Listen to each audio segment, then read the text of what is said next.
Sorry for the cutoff. My computer lost all signal to Ethernet for some reason. So again, sorry for being cut off.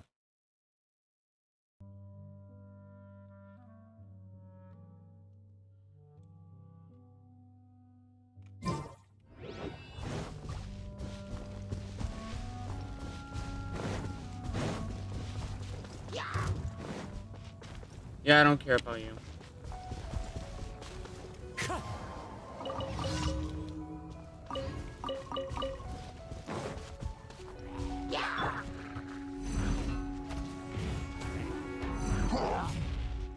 Everybody stand up! As one with wind and cloud. Here we go. Wind strike.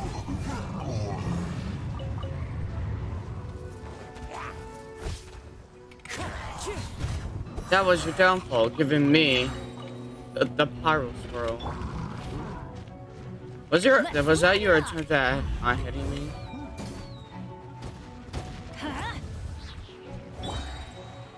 Fallen leaves, adorn my night. Wind strike.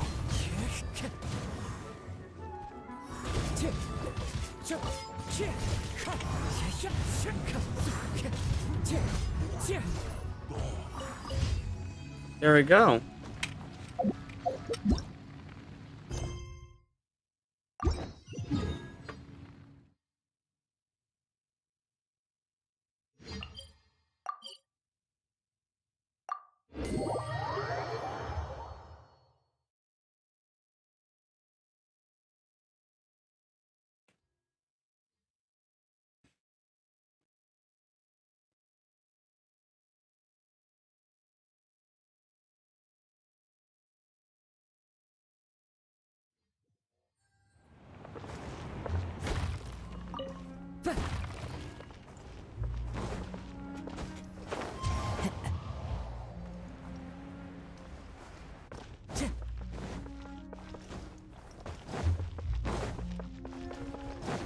Wind strider.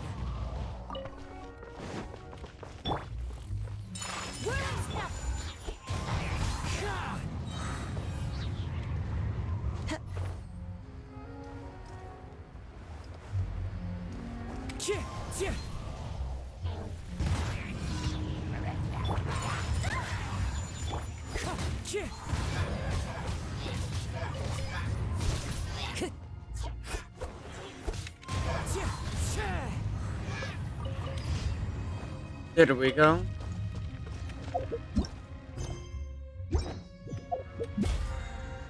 That's all the daily commissions.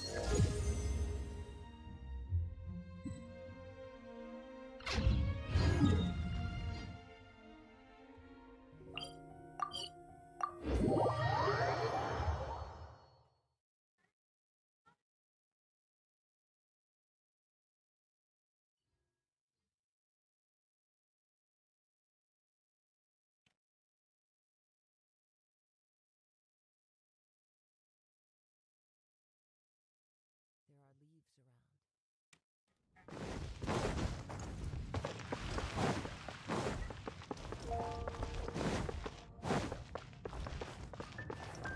Ad Astra Abyssosk.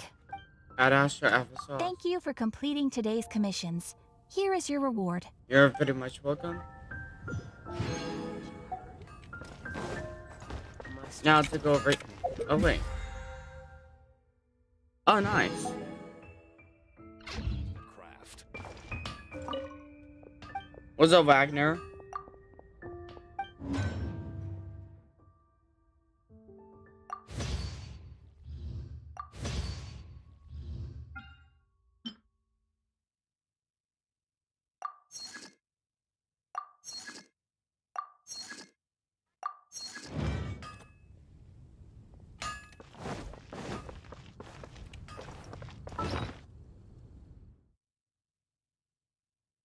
Let's see if I have enough in order to keep this going.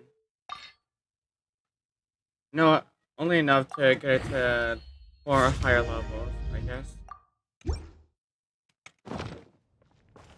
take a look. What else would the daily store have to do? Yeah, nothing else much. And these others I can do later. Anyways, let's get back to this.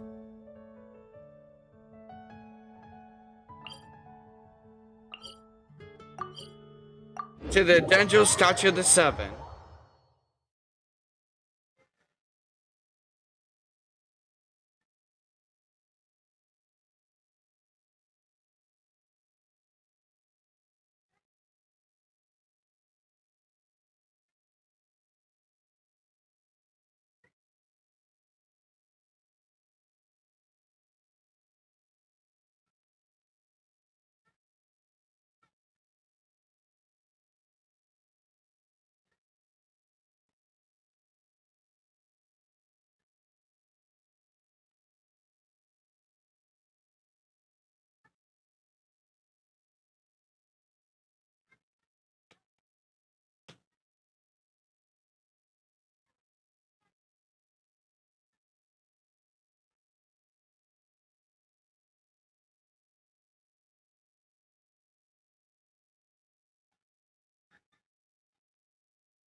Alrighty then.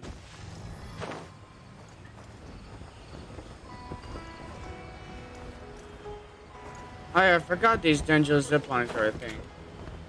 Huh? Hey! Oh come on, there's a fox right there. Come back here, dinner. Oh, this place looks amazing at night. My. Hey, look, it's another one of these Sumeru roses. Hey, Cole.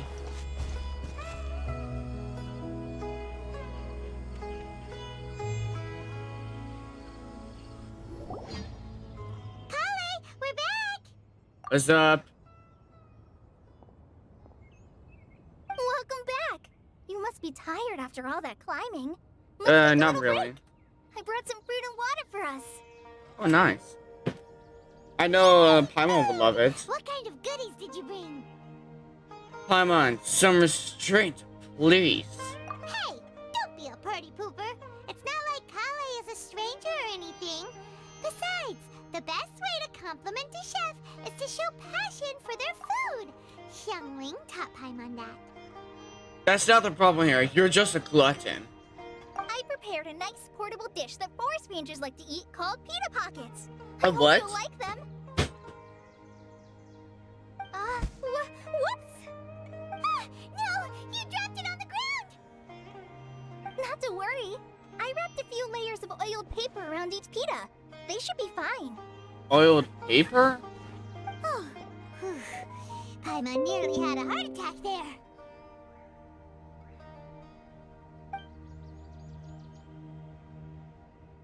Those pitas are amazing! You're quite the cook, Kale. Thank goodness you wrapped them in paper. Paimon wouldn't have been able to sleep at night knowing something so tasty had been wasted. That would be like you, You really know Paimon. how to compliment the chef, Paimon. Since you liked it so much, I'll be sure to give you a copy of the recipe sometime. Ooh. I'll even include all my personal cooking pointers, so you'll be making your own pita pockets in no time. Yay! Thanks, Kale! It's hard to believe someone as diligent as you could have clumsy moments, too. Oh, Paimon, you're the most clumsiest here. I guess it happens from time to time. So, It happens to everyone, don't worry. don't you think that Tainari's a little too strict with you? He won't let you touch anything without his permission. Paimon knocks stuff over all the time flying around the Traveler, but he's never said anything. Everyone has their clumsy moments. Well, No, you've got the wrong idea about Master. Sure, he may seem a bit harsh at first, but with some time, you'll see that he's actually very kind-hearted. I've heard the veteran rangers say that Master is from some ancient and mysterious race that is known for their cunning wit and reclusive nature. really? By the way, you've heard of the Academia, right? Well, there's a group called... Yeah? Uh, um, boo, something? Okay. Well, anyway, because Master does a lot of research on plants, sages from the academia have written him many times, inviting him to take up an official position there. But Master declines their offers every time, saying, Sumeru City is too noisy. It'd be bad for my ears. It does sound like something Tich Nadia was saying. Speaking of his ears, I'd really like to pet. Speaking of his ears, I'd really like to pet them. I know, right? I've always wanted to pet them too. Anyway, Master could have easily left the rainforest to take up a position at the academia, but he chose to stay here instead as a forest watcher, helping the locals every day and passing on his knowledge to trainees. In fact, Master's the one who taught me how to make pita pockets. Really? Paimon would have never guessed that. Oh, speaking of Tainari, he was the one who took care of you after finding you passed out yesterday. He even carried you all the way here. Paimon's still kinda upset, though. He kept scolding Paimon the entire way here. What did you do? Oh no, I'm sorry. Master might have been overreacting a little. But, it's mostly because Paimon wouldn't stop yelling, "Why, oh why, is he going to die?" It probably started to get under Master's skin after a while. I can see. Laugh! Paimon was genuinely concerned about you. Yeah, Paimon. Hey! Now even Kale's starting to laugh. That's it! Paimon won't forget this! It's time for some Paimonial wrath! yeah, Paimon. No! Don't touch me! Paimon, stop it before I swing my sword at you. Kale, what's the matter? Oh, sorry, Kale. Paimon didn't mean to scare you. No, I just... I didn't mean that. Kale, are you okay? What's the matter? No, I'm... I'm fine. I'm sorry. I must have startled you both reacting like that. Come on, just tell us. Oh, well, it's getting late now. Let's hurry back to Gandharville. I think Master and the others should be back by now, too. Kale. Huh? What was up with Kale just now? And why is she in such a hurry all of a sudden? Look, she's practically running back. Paimon can't even see her now. She's walking. What you talking about?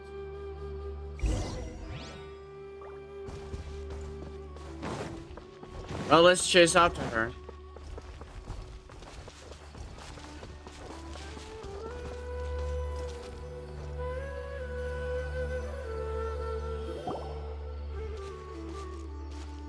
Wait, who is she? Traveler, you've returned. Yep, Who are you? we're back. Have you seen Kale by any chance? Oh, Kale? Yes, I saw her go into her room just a moment ago. Oh, You look so chilled out. guess we'll just have to wait and talk to her tomorrow then.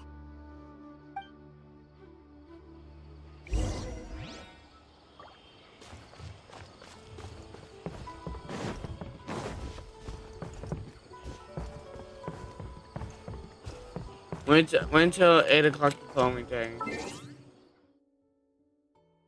Let's check out the notifications.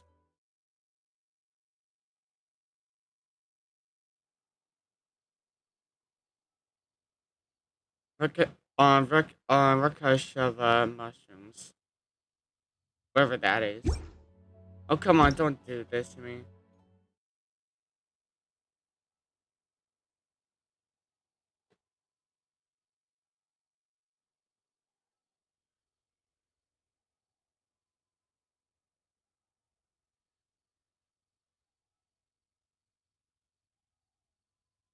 Alright then, let's see what's new. Update summary. Version details what's new. I'm pretty sure we'll just figure all that out. Additional unlimited rewards for Genshin Impact's check-in and version 3.0 update for Battle Chronicle to that interactive map and Hoyo Wiki. Check it out at Hoyo Lab. Okay, I guess I'm gonna make some videos on that later on. Let's skip to 8 o'clock. There we go.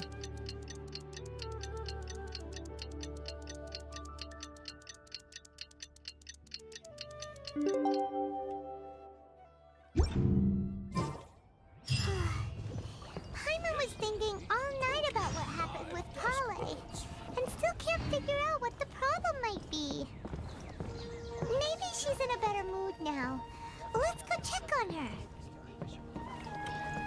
Why is this being picky? Oh my gosh. There, now we can go.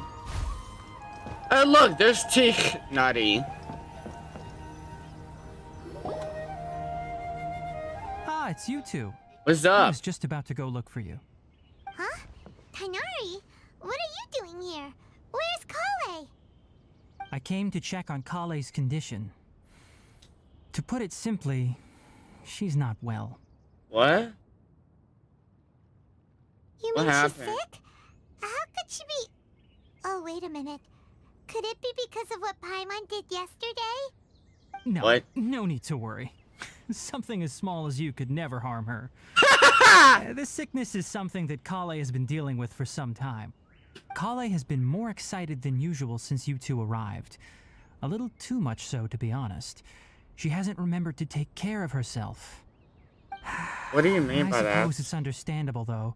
She hasn't been around anyone she considered a friend for some time now. It must have been Aw. refreshing for her to have you two here. So, Tainari, what's really wrong with Kale? Let's take this conversation elsewhere. Kale just fell asleep after taking her medicine. She needs some peace and quiet.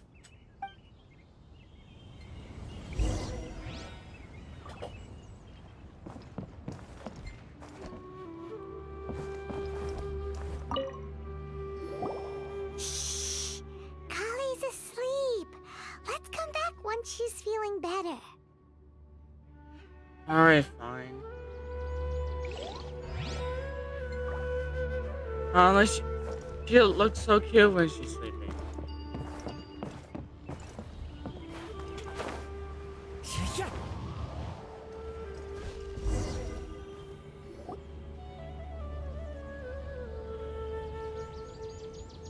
All right, let's continue our conversation here, shall we? Alrighty then. To be honest, I hadn't realized that you're that honorary knight from Mondstadt until Kale told me just now. Oh, I've thanks. also heard all about your deeds in Liyue and Inazuma.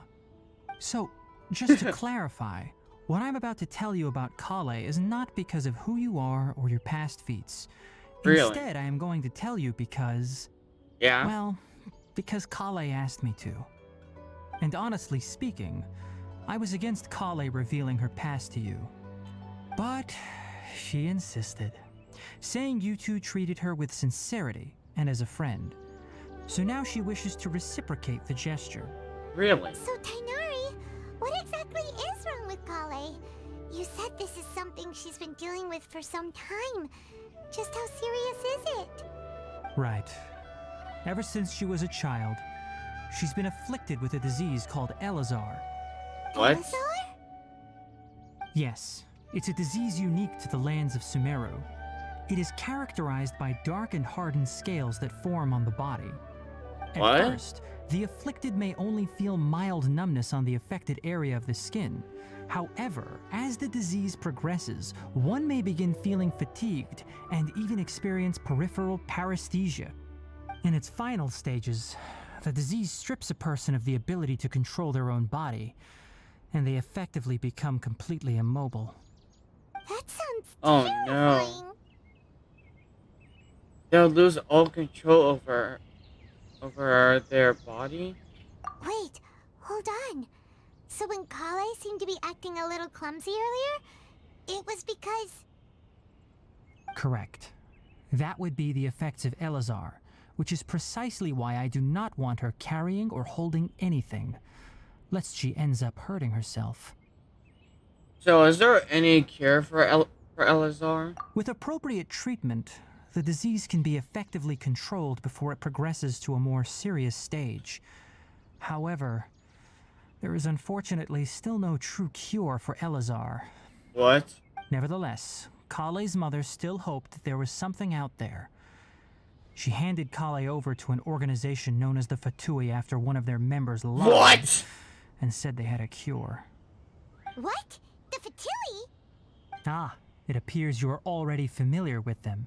Of That course. saved me some explanation. Anyway, the person who eventually rescued Kale and brought her to me for care said that she had been given to a harbinger known as the Doctor. What? I have no idea how this doctor managed to do it, but her case of Elazar was completely stable for all the years that Kale was with them. However, Kale's days with the Fatui were anything but pleasant.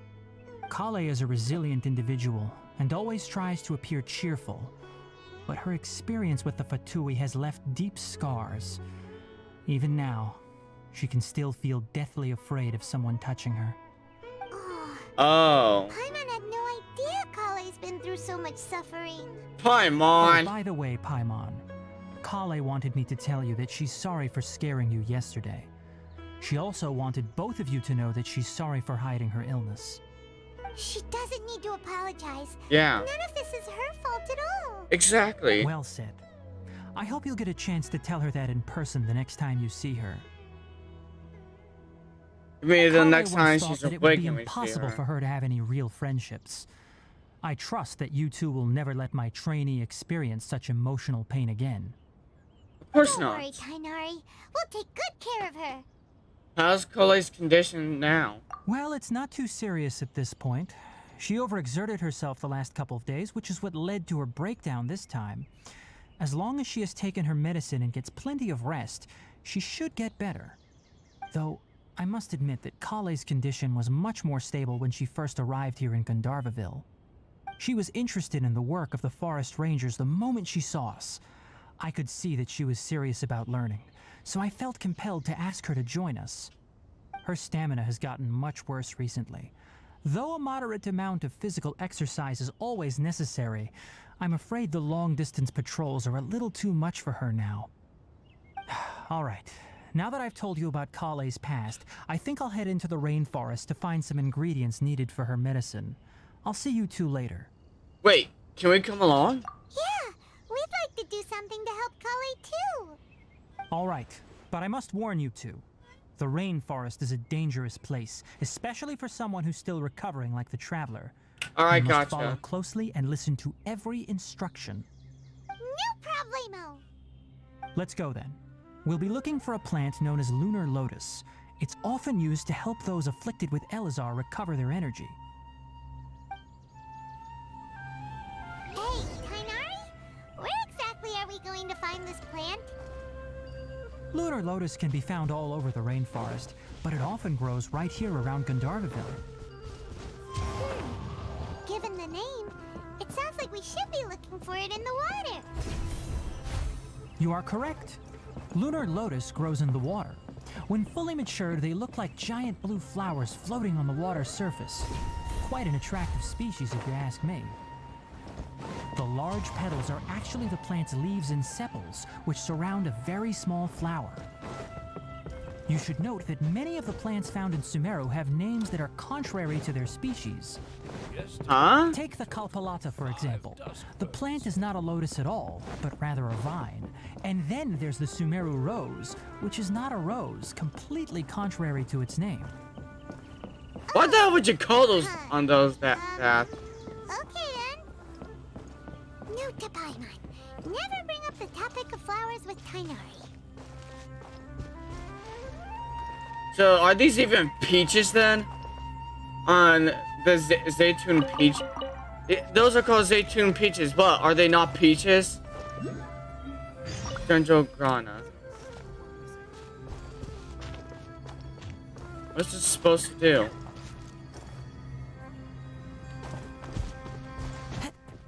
What's a Dendrograna supposed to do? Wait.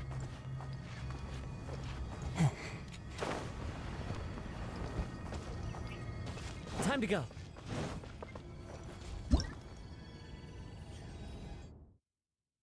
These strange spirits that accompany the appearance of auspicious branches are Dendrograna, like the Electrogranum that symbolize the protection of Dendro.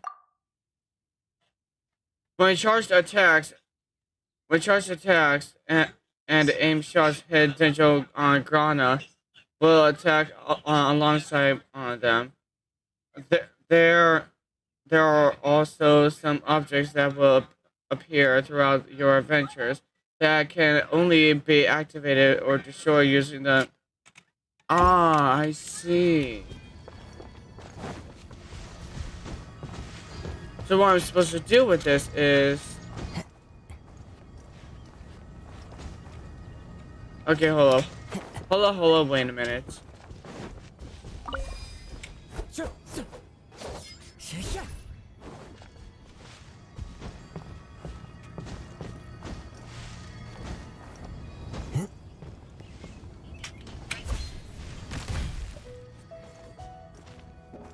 What the hell? I should have done... What the hell? I did not know that I would do that. Okay, I'm gonna take my 5-star archer out for a bit, so then, you know, I can shoot that. So I'm gonna have to change you out for Venti right now. Ready for a rehearsal? Alright, Venti.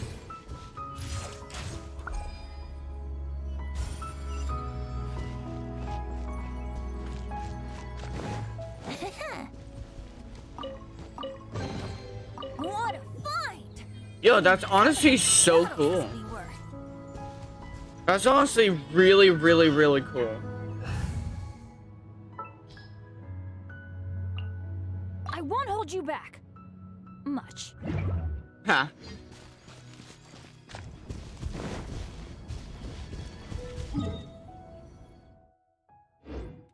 Okay, so we're supposed to go along this way.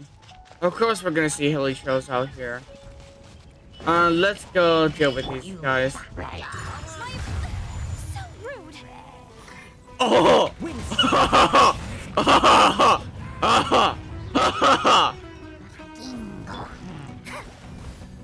Shadows of fate. Okay, that hurts. And of course, the Dendro, Helichos sorcerers are going to be the most active in these areas, as Helichos sorcerers. Who says there aren't benefits to a life of wandering? Wait, I just got this from... I just got the spirits from the... What? I don't see anything nearby that is worth shooting like that. Oh, I see an Oculus over there. Yeah, but I'm not gonna go over there to do that yet. Oh, wait. There's like a waypoint up here. Let's go get it before we go down there.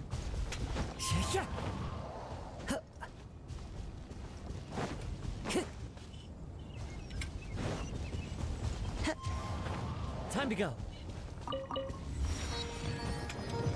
Look at that, the new Dendro on crystal cores. Oh, that's amazing. That's beautiful. That's so... Yes. Breathtaking. It's breathtaking. Dark herbs together with teeth nutty.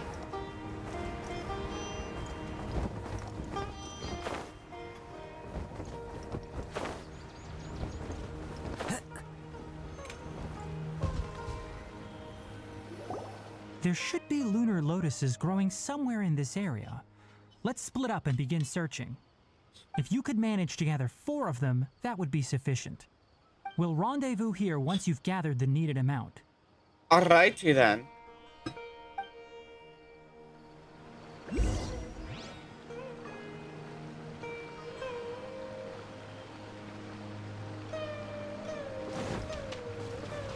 So, so the Nilo Pala. First Nilo Pala Lotus. Also, here's the thing. It's not that. We've gathered enough lunar lotuses. Let's head back to meet Tainari. Can we grab some more of these?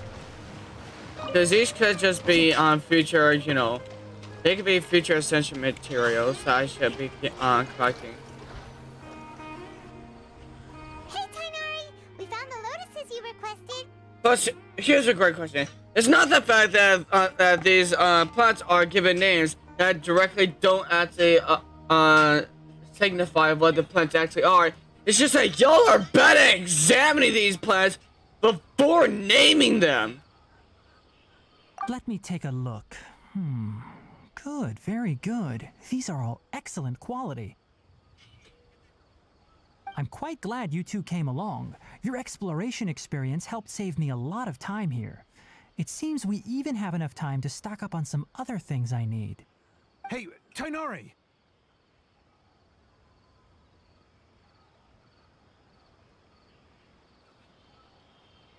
Oh, Tainari! Someone's calling your name! They're dressed like a forest ranger. Ah yes, that's Amir and the others. But didn't Amir? they just set off not too long ago? What are they doing back so early? Let's go find out what's going on. Kinda strange if you ask me. Let's see what's up. Hey, Amir. Hey, didn't we just see her Tainari, at the village? thank goodness we found you here. We were just about to head back and find you at No, we saw her Gandharva. last night. My mistake. What's going on? We just discovered a withering zone. Oh, what? The Withering is back? But the patrol route you were on should have been already cleared just a week ago. It reappeared so quickly. Can you tell me the exact location? It's up ahead, deep in the river valley. It's appeared in a spot that blocks nearly the entire narrow part of the valley area, so we decided to come find you as quickly as possible. And the radius of the contamination? Sorry, I couldn't get a clear enough view to tell. No one in our patrol team had a vision, and it appeared to still be spreading. So we didn't risk getting any closer. Okay, I understand. You made the right decision. I'll go deal with it right away. In the meantime, please guide these two back to Gandharvaville. Wait, Tainari! Why don't you let us help you? Yeah. You two have only just arrived in Sumeru. You're still unfamiliar with many things in these lands. There's a unique type of anomaly that occurs in the Sumeru rainforest. It's called the Withering. The affected areas not only cause nearby vegetation to wither, but it's also lethal to wildlife and even people. If you don't carry a vision, then you should think twice before approaching such places. Well, Amir's absolutely actually, right. I wasn't kidding when I said the rainforest is a dangerous place. no. As There's the Amir thing. said, only someone with a vision, that is, the power to manipulate elements, will be able to resist the Withering's corrosive How the hell do you think I effects for a took down time. Dvalin? That's right. If any of the forest rangers without And a vision child. come across a withering And the zone, riding we children. first make a record of the location and then have a ranger with the proper abilities deal with it, like Tainari here. Only someone with a vision can venture within a withering zone and find a way to deal with it. I could also control the elements. But you don't seem to carry a vision. What, you want me to show you? Don't worry, he may not have a vision, but he's a real pro at using the power of the elements. Oh yeah. It seems the rumors about you are true. In that case, all right, you two may accompany me.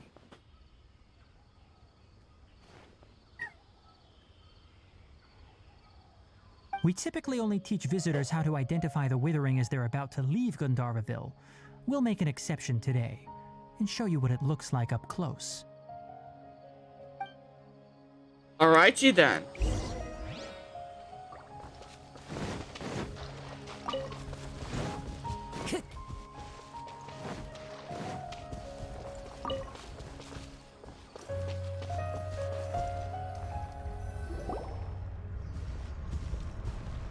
Stop. Don't move any further. Look there in the distance. Huh? Oh These my. plants have withered. That whole area Oh. is kinda gloomy. Wait, we've seen that type of pollution in the Global Forest Filled with event. ash. Oh, Paimon doesn't like the look of this. That is the withering. All right, traveler. We're going to have to enter that withering zone. Once inside, we'll need to look for what we call tumors of the withering. If we eliminate those, then the area will be saved. Gotcha, let's do this. Thank you. But I must warn you, don't push yourself. This is your first time handling this sort of thing after all. Well, Even with elemental powers, once you step inside the withering zone, you may experience extreme discomfort. If at any point it becomes too much, return outside the zone and take a breather. it sounds like could the become a matter of life Tatsugami. and death. You ready then? Let's go. It literally sounds like the Tatsugami energy from Inazuma. So I think we're gonna be good for a while. First, we must locate any branches sustaining the withering zone.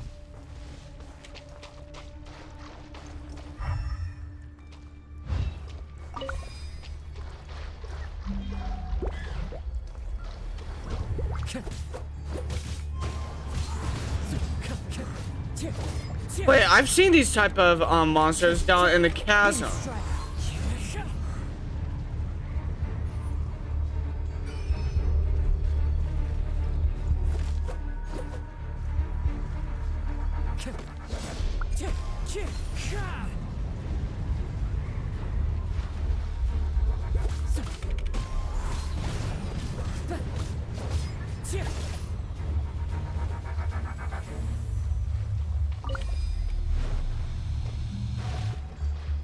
Wind strike.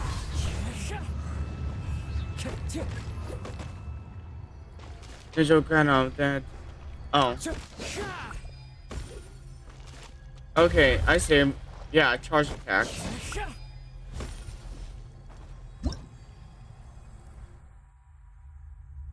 It's just with the withering. There are other perils within the withering zones apart from decay. Yeah, we have to fight off monsters.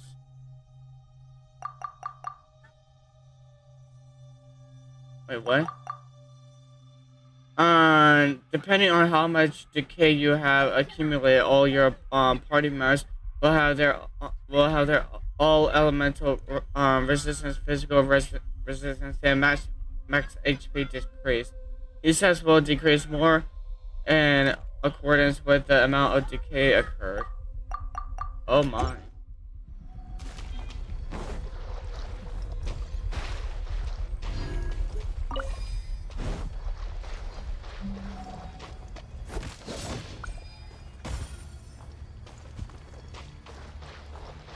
Am I supposed to attack the roots first then?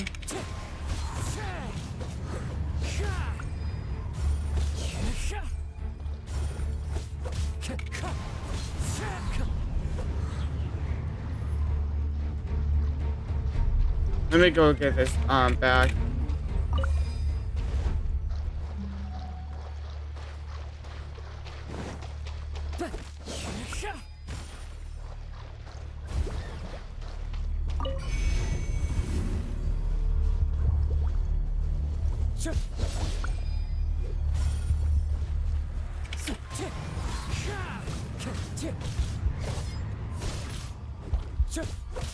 Wind strike. Oh, there we go. Time to go. What? What the hell? Can I not just grab this? Great work. Now that all the branches have been cleared, we'll need to take care of the tumor. Yeah, I see.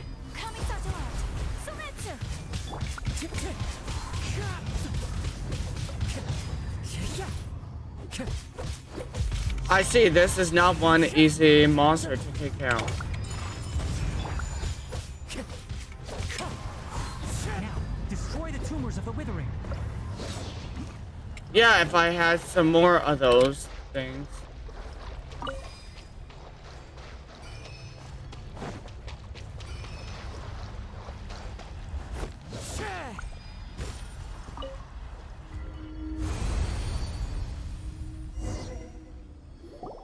We did it! Everything's returning Hell going on yeah. now? Yes. That was interesting. thanks to Very you two. interesting. We were able to quickly restore this area back to normal. Tainari? You make it sound like we did well, but why does Paimon have the feeling you're worried about something? It's that obvious, Yeah. huh? Alright, it's like this. Recently, the rate at which the Withering Zone appears has been increasing. Even though we were able to quickly clear that Withering Zone, it won't be long before another one appears.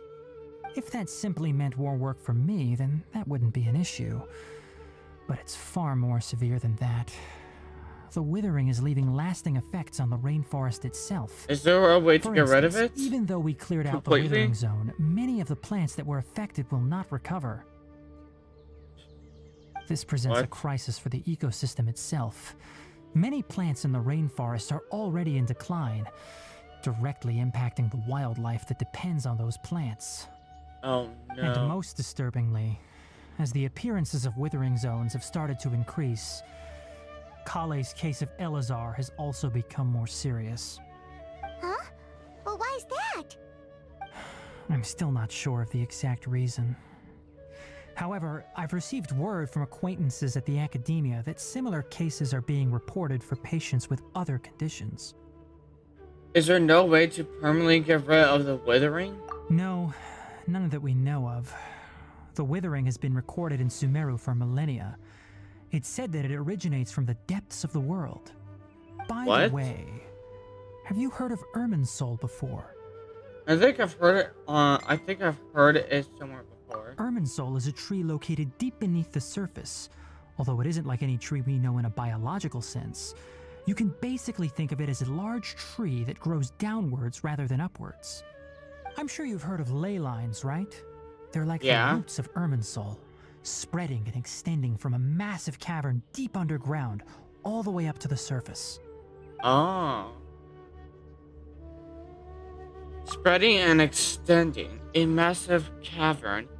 Sounds a lot like what I saw when I lost conscious in the cave. Ley lines continually absorb the memories of this world, which are then funneled into Irminsul, allowing it to collect knowledge and wisdom from ancient times to present day.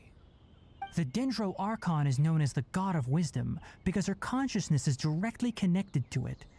It is also said Really? that the Dendro Archon's power is a manifestation of Irminsul. And as for the Withering, its emergence is related to a disease that's affecting it. Huh, you mean Arminsul is sick? That's right. My ancestors learned of this from Greater Lord Rukadevata's familiars a long time ago. But even those mysterious creatures did not know of a cure for Irminsul. I just now realized something. If that tree is the Dendro Archon's conscious, it's how the Dendro Archon is so smart, and the ley lines are the tree's roots. Will that mean that clearing out ley lines is bad, like we've been doing all this time? I'm afraid we Rangers will be battling the Withering Zones here for a long time until a cure is found. Alright, that's enough on this topic for the time being. Now that we've taken care of things here, it's time for us to head back to Gandharvaville.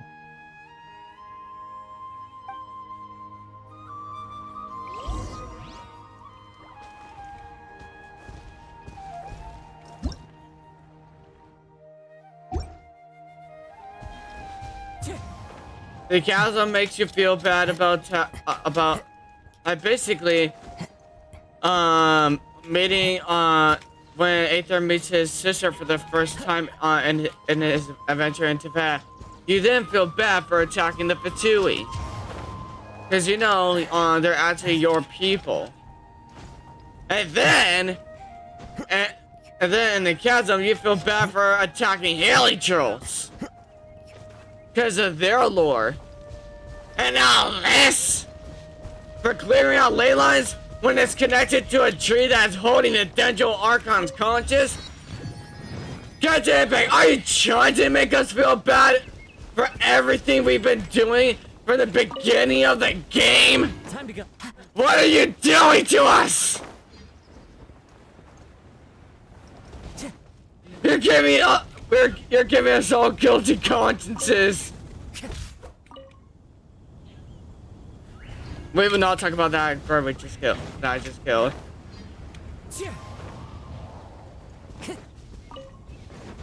Follow the wind.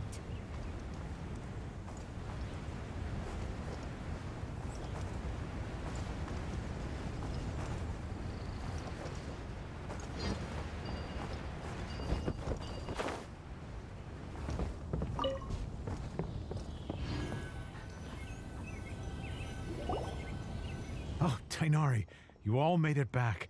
How did it go? The withering zone you reported has been taken care of. No need to worry. Hell yeah. Wait, is that? Hey, it's one of those birds. Oh no, Hypatia! Huh? Huh? What's wrong, Tainari? This Duskbird is Hypatia's designated courier for urgent news. You do remember her, don't you? She's the scholar you and Paimon were following when you first arrived in Sumeru. Oh, her? How could we forget? So did something happen? Let me see what's written in the letter first. Oh. So what's it say? And what's with that weird expression on your face? Just let Paimon read it. Huh? All Paimon sees are 3 squiggly lines. Yes, allow me to explain. After we brought you from Hypatia's cave to Gandharvaville, Hypatia resumed her meditation. She must have just finished.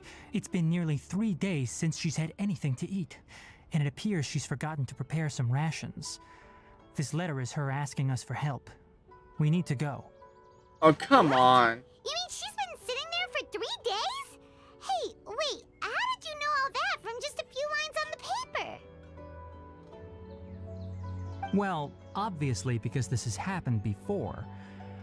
Last time she drew 5 lines, and by the time we found her... well, I'd prefer not to remember that. Needless to say, Hypatia's been through worse, but we should still get to her as quickly as possible. Alright, I've got some emergency rations set aside for times like these. Paimon, Traveler, could you two bring these to her? Wait, Alright, you then. want us to bring her the rations? But will the Traveler be okay if her cave is still filled with that funny incense? Let's find out. Here, Traveler, take a smell and see. So, how do you feel? It's a light and refreshing fragrance. Huh? Really?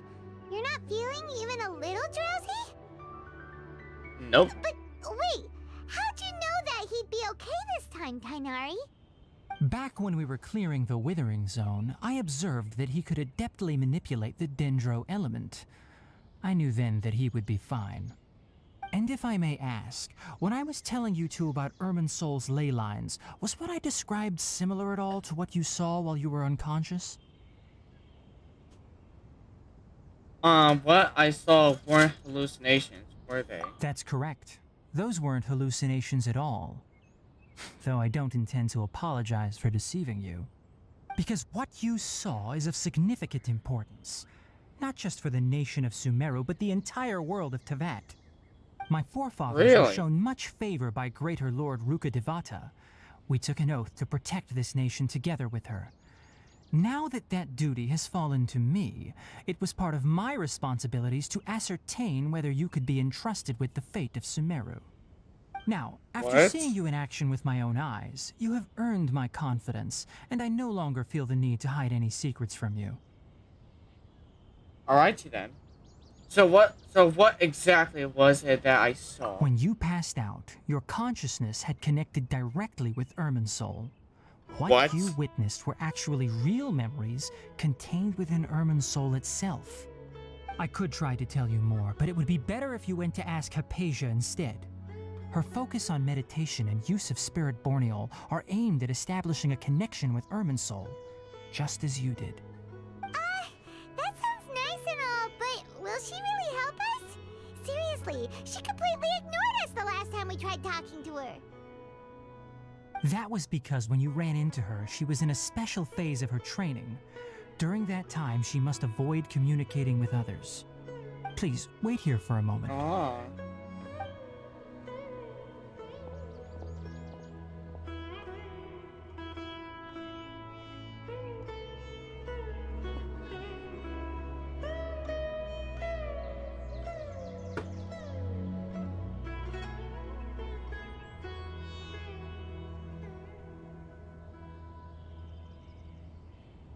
Here, take these. It's a meal I packed for Hypatia, as well as some other ingredients. I'm sure it'll come in handy. Also, here's a Alright, letter then. that I would like you to give to her. Just show it to her and she'll answer any questions you may have. Thank you. No. I should be the one thanking you. You've both been a great help these last few days. Wait, hold up. Why are you trying to be all sentimental all of a Aisha sudden? should still be in the cave. Let's go inside and see how she's doing.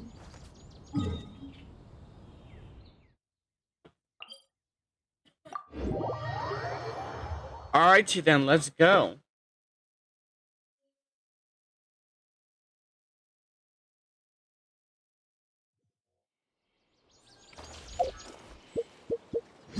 Am I still on that? So chronic illness. Oh no, I'm not. So that means I can literally start doing this. Oh come on!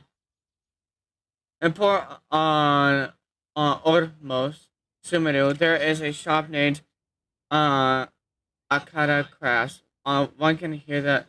So basically, I had to get through the story mode all the way to Sumeru City. Hypatia should still be in the cave.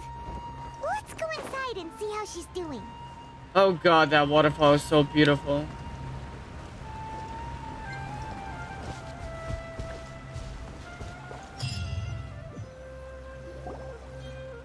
Hello? Hypatia? Hey, there's nobody here. Except for Maybe Strolls. she went out to look for some food. Let's try looking around the area. What was that sound? It sounds like it's coming from the inside the cave.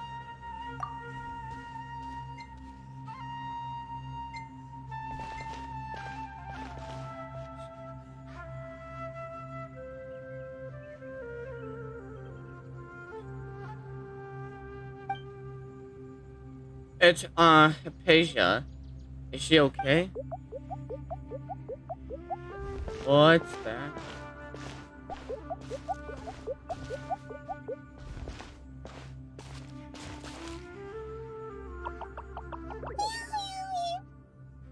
Oh, that's adorable.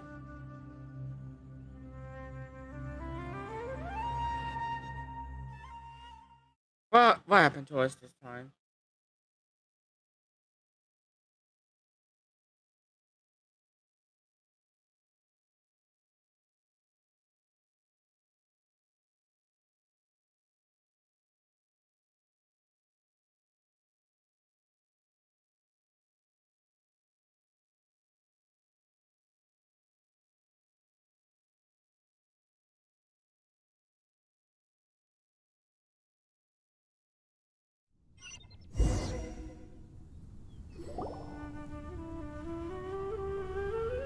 Huh? There you are. Where did it go? Hypatia, are you alright? So hungry. Need water. She somehow has more energy than I expected. There's no way we can get her to eat in her current condition. Let's try finding some water first. Huh? Wait. Why does it look super foggy outside all of a sudden? What? Anyway, let's go look around. Okay, that's... Huh? How'd things out here end up looking like this? Yeah. What happened? And where are we? Relax, Paimon. Really? Oh, maybe you're right. Let's go investigate the area.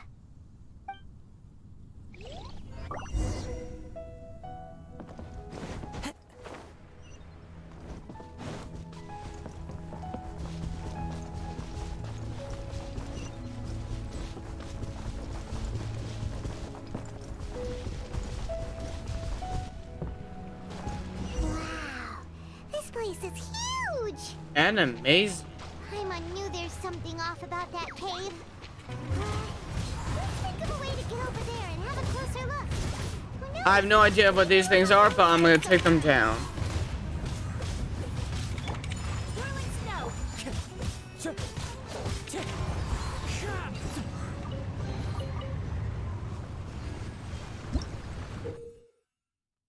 You will sometimes find bouncing mushrooms of this sort in Sumeru's domains. Wait, we're in a domain? The reasons for which these mushrooms are not one of the Lakshana creatures are unknown, but must be quite fascinating indeed.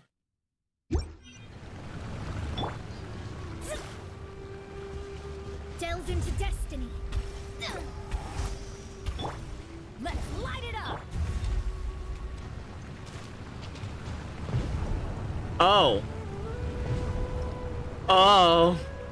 That's so fun. Okay. Whee!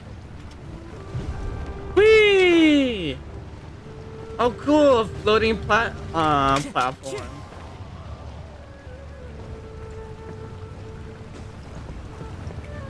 Wind strike. I see that platform is only. I guess we should have ziplined over here. Anyways, no time to do that right now. We'll do that in other domains in Sumeru. What? Door resurrection activated. What the hell? Huh? What happened just now? Your guess is as good as mine. Change.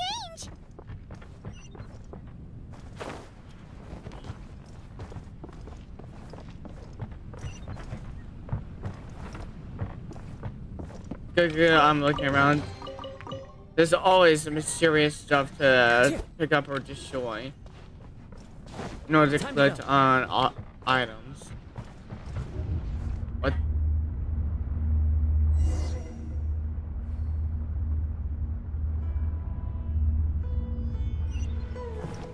Well, that was trippy.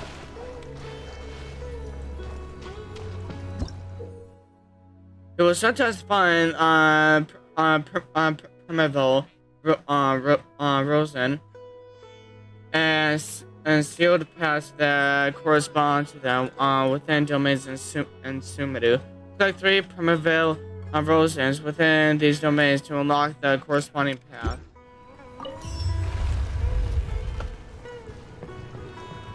Alrighty then.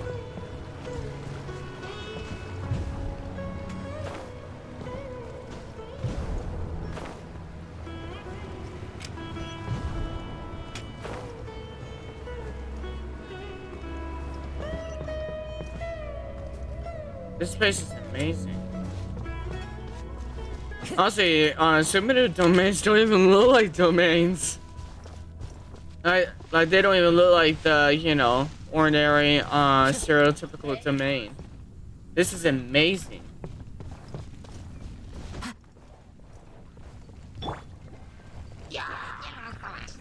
Decided by destiny. Clouds high. The birds come.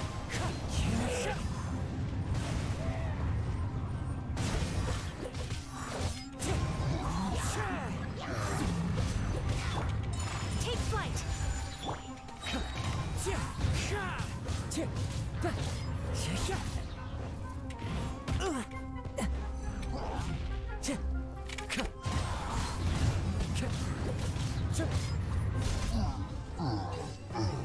There we go.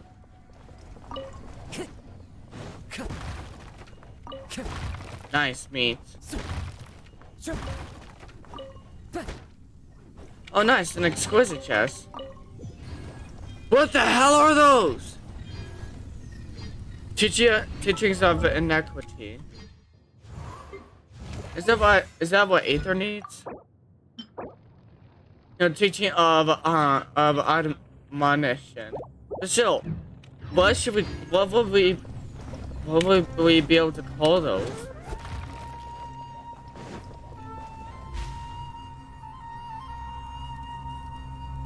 This reminds me of the electrical chapels and Inazuma. This is so beautiful and peaceful.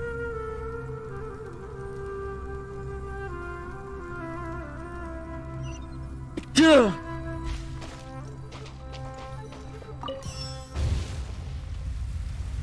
What?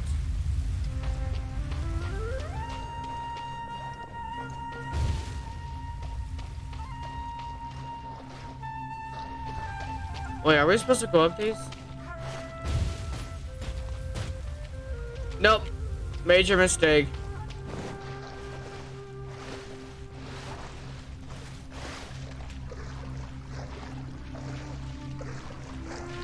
Huh?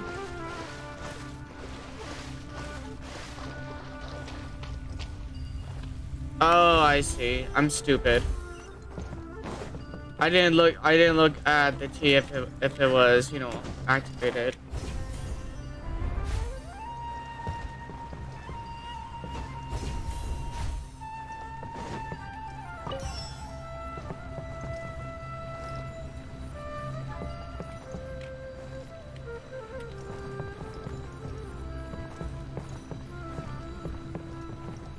Oh, come on.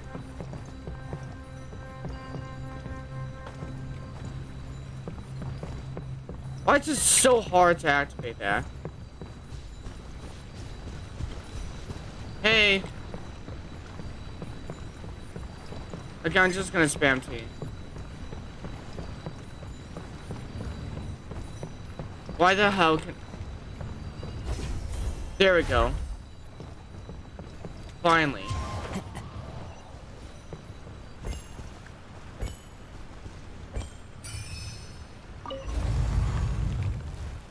Very nice. What? Just like the choreographer for down. What in Tibet is going on here? This place is getting weirder by the minute. We're gonna be reporting all this to Tich, Natty. You don't look so good. Huh?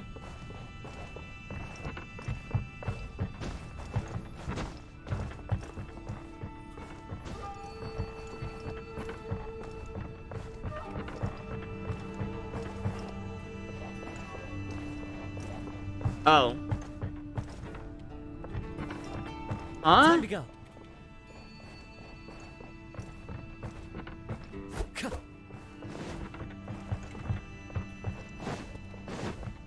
Isn't this supposed to be opening?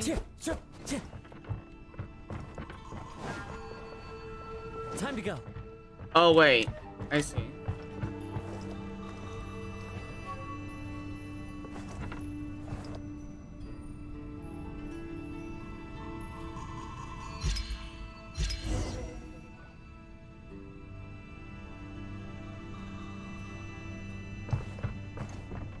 Oh. That's a painting.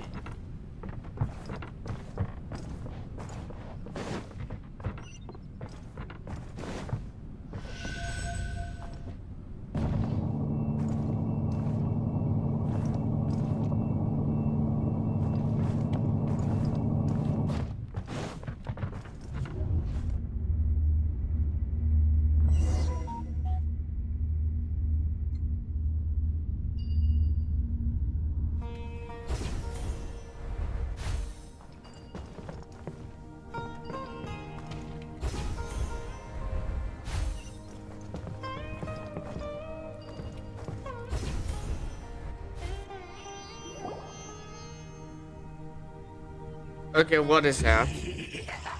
Fatui! Well.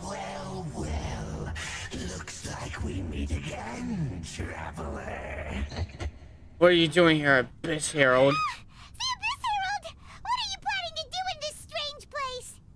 Strange place. Plotting. You needn't worry about such things. They don't concern you.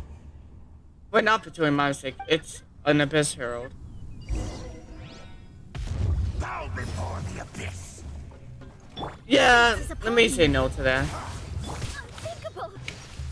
Sakura swirl! Teamwork is strength! one with wind and cloud. That hurts. Okay, that was something. I'll give you that.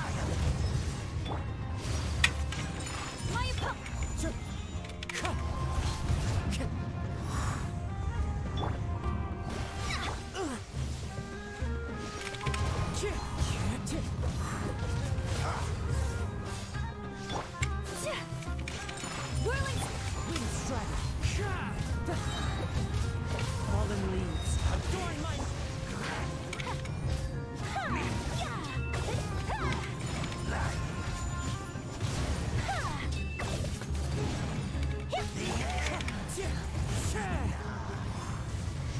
That hurts.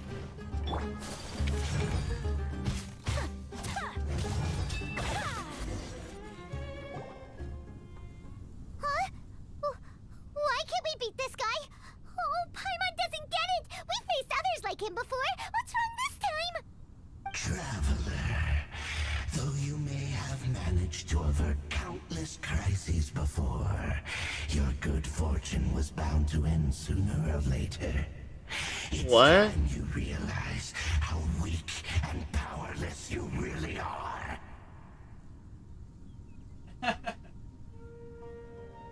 My journey will not end here.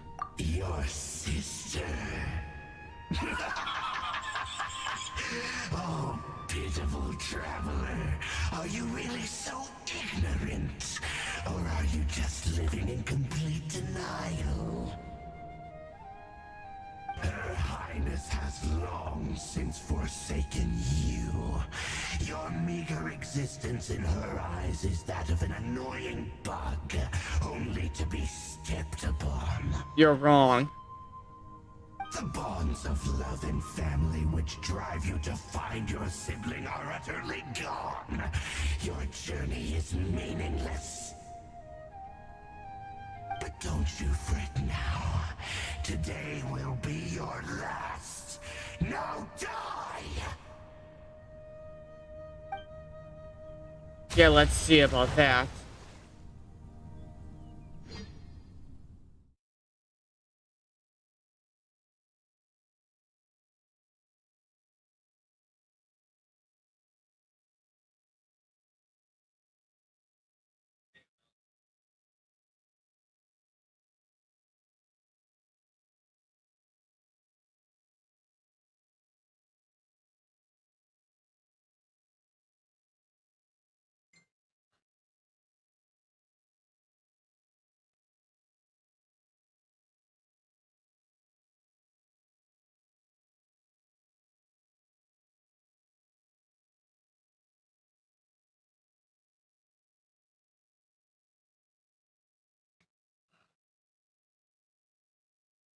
Why is it still loading?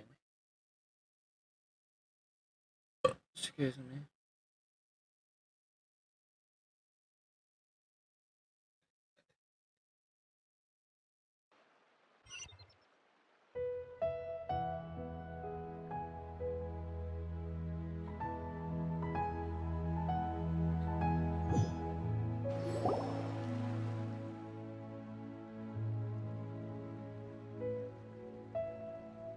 Was that just a hallucination?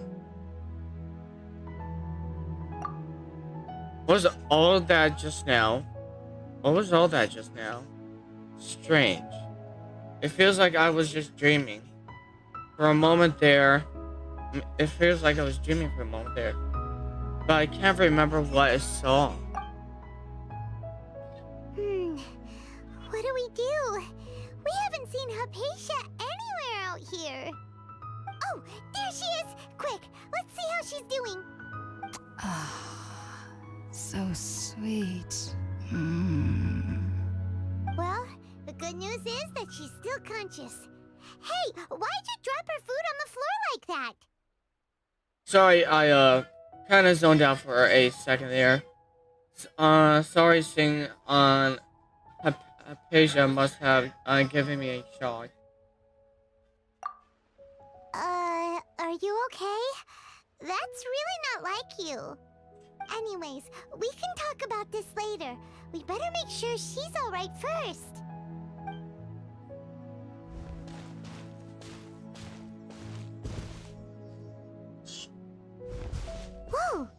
Wait a sec. Look at all this fruit lying around her. We can put that to good use. After giving this semi-conscious Hypatia some water and fruit juice. Who is there? Tainari, is that you? No. These are people you completely ignored when we first came. Huh? It's okay. You can relax, Hypatia. Tainari sent us here to bring you some food and water. Here, we have a letter that he asked us to give you. He gave Hypatia the letter from Tichnari.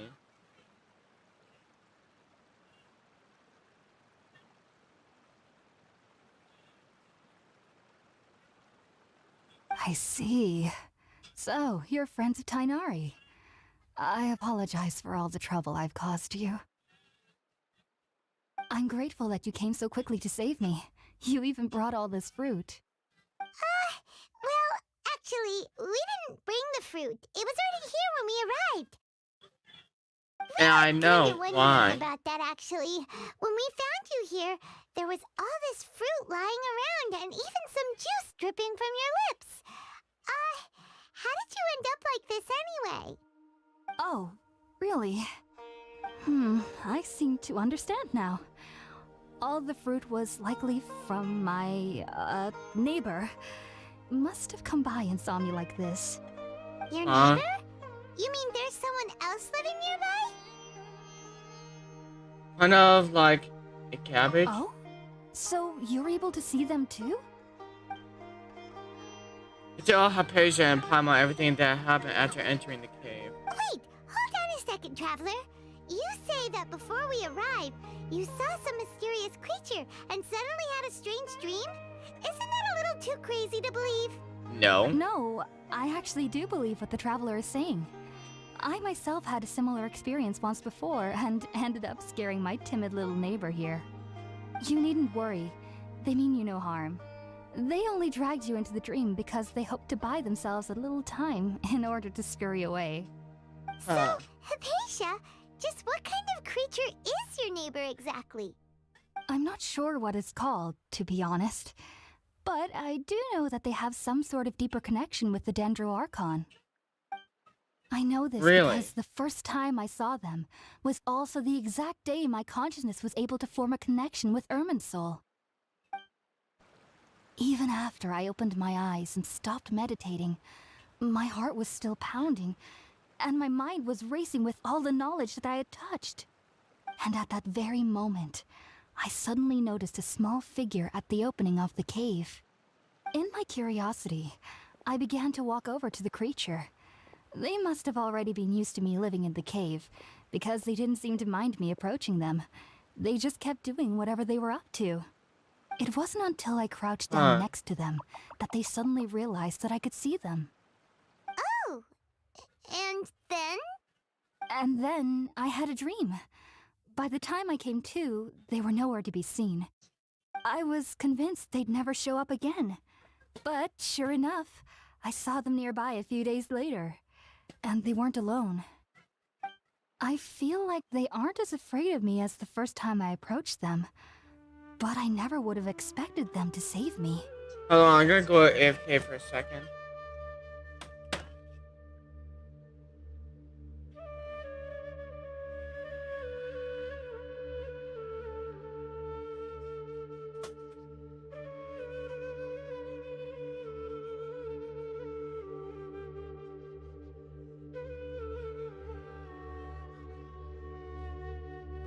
Alright, I'm back. What fascinating creatures. Sounds like a good neighbor. Yes, no doubt about that. By the way, Tainari mentioned in his letter that you had questions for me regarding Irminsul. Yeah, but let's talk after you eat some more. Sorry about that. Sounds like just drinking juice still isn't quite enough for my stomach.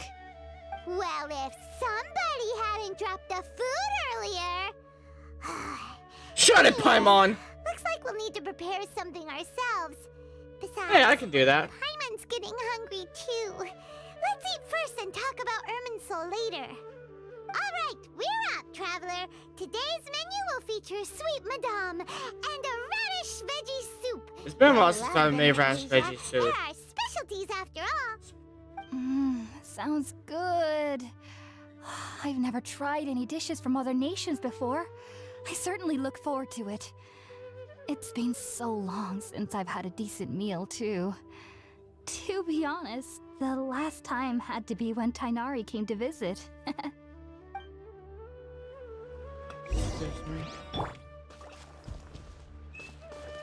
Now, where's that stove? Okay, there it is.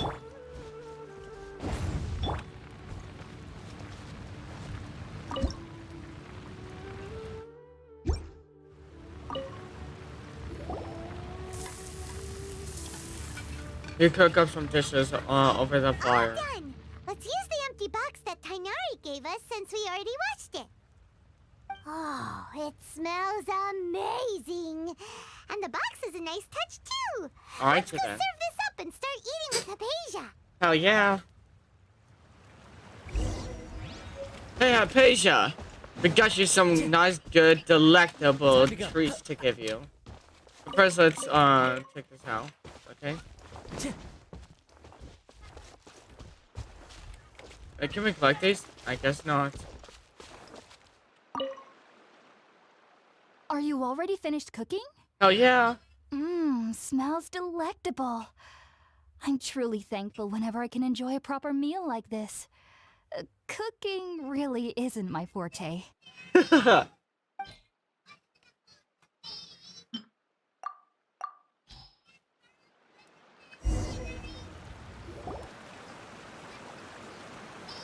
After a delicious meal together, you tell Hypatia about connecting Even with though everything you Irminsul. mentioned was in Tainari's letter, it's still hard to believe you were able to connect with Irminsul immediately after smelling Spiritborn eel for the first time.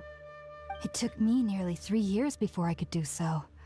And everyone at the academia even lauded me as a genius. You should know that some researchers spent their entire lives without ever successfully connecting with Irminsul as you have. So why does this incense allow people to connect to Irminsul? The ingredients used to make Spiritborn ale primarily consist of plants created by Greater Lord Rukkhadevata. These special ingredients are conducive to heightening our senses to the Dendro Archon's power. Since the root of the Dendro Archon's power lies within Irminsul, we can occasionally tap into her powers to peer into the depths of the earth. I think I understand. Sorry. I think I understand. Naturally, anyone who can establish a connection with Irminsul in their first ever attempt must be a person of great understanding. Makes sense. Well, we are from I've Conria. got a question. Why was he sensitive to the smell of those plants for such a long time? That was primarily due to his body's unique constitution. Stimulated by the incense, he could perceive the Dendro Archon's power and experienced a sensory overload, hence the adverse reactions. Taking in any scent similar to the ingredients of Spiritborn ale would cause adverse effects. Not to worry though, it appears you've already fully recovered. Technically, your body should still be sensitive to the powers of the Dendro Archon, but unless you're using intentional meditation techniques, the scent of Spiritborn ale should no longer trigger such reactions. Whew. Well, that's a relief. Oh I yeah. must admit, I am quite envious of your abilities. Even if it meant suffering from pounding headaches for the rest of my life, I'd consider it worthwhile so long as I could connect with Irminsul at will. Whoa, you're really serious about this whole thing, aren't you? I am a researcher after all. As a member of the Ritawes Darshan at the Academia, my main area of research is the stars and their connection to the fate of living beings. But there is still so much we don't know, especially regarding the mysteries that lie in the starry skies. Which is why I must turn to the all-knowing Irminsul for answers. If only my perception wasn't so limited. Unfortunately, I cannot guarantee that my every attempt to attune with Irminsul will be successful, or that doing so will leave my consciousness intact. I am currently in the stage of training known as Satyavada life, Many researchers in Sumeru have lost their minds while seeking to attune with Irminsul during this stage. Sages have said that Irminsul contains divine knowledge, and touching such knowledge without the proper preparations and abilities will only lead to one's mind caving in on itself. That's why we meditate alone. We need to ensure that our minds will be calm while minimizing the possibility of involving anyone else. Whoa! So knowledge from Irminsul can be super dangerous. Aren't you afraid of the risks, Hypatia? I'm sure she Of already course I knew do. all the risks. Especially during nights that are pitch black with no moonlight, and dead silent without even the sound of insects. However, I've been feeling better as of late.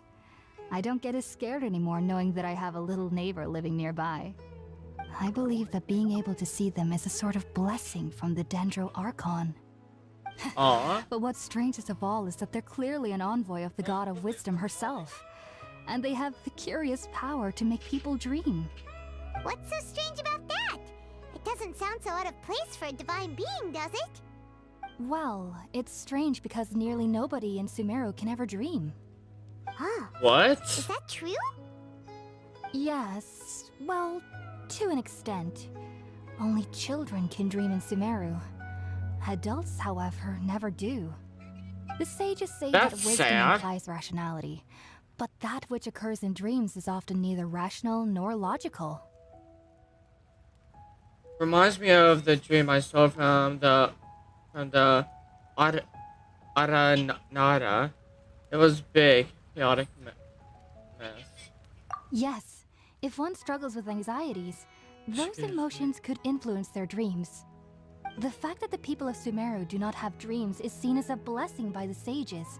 They believe that Greater Lord Rukkhadevata, the god of wisdom, is keeping us away from the foolish delusions you encounter in your sleep. I was born into a family of scholars in Sumeru City. Ever since I was a child, my parents would always tell me that I'll know I've grown up once I stop dreaming. I studied hard, enrolled as a student in the academia, and went on to become a researcher.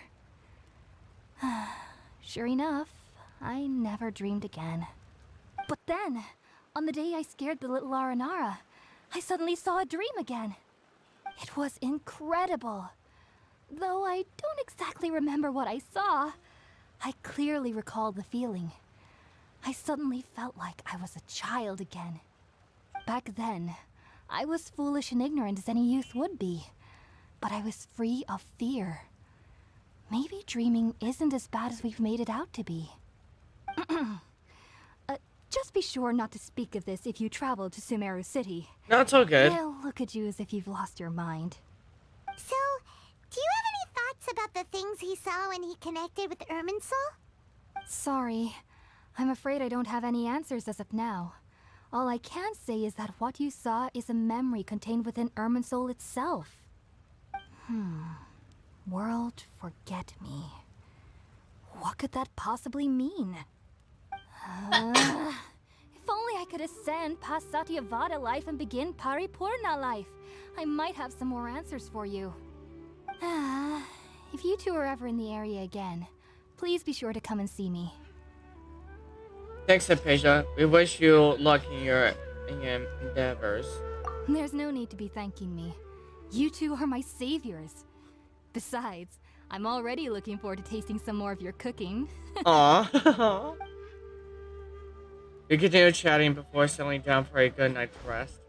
Now that we know Hypatia is alright and had the chance to ask her some questions, Paimon thinks it's about time to head back to Gandharvaville. Alrighty then, let's go.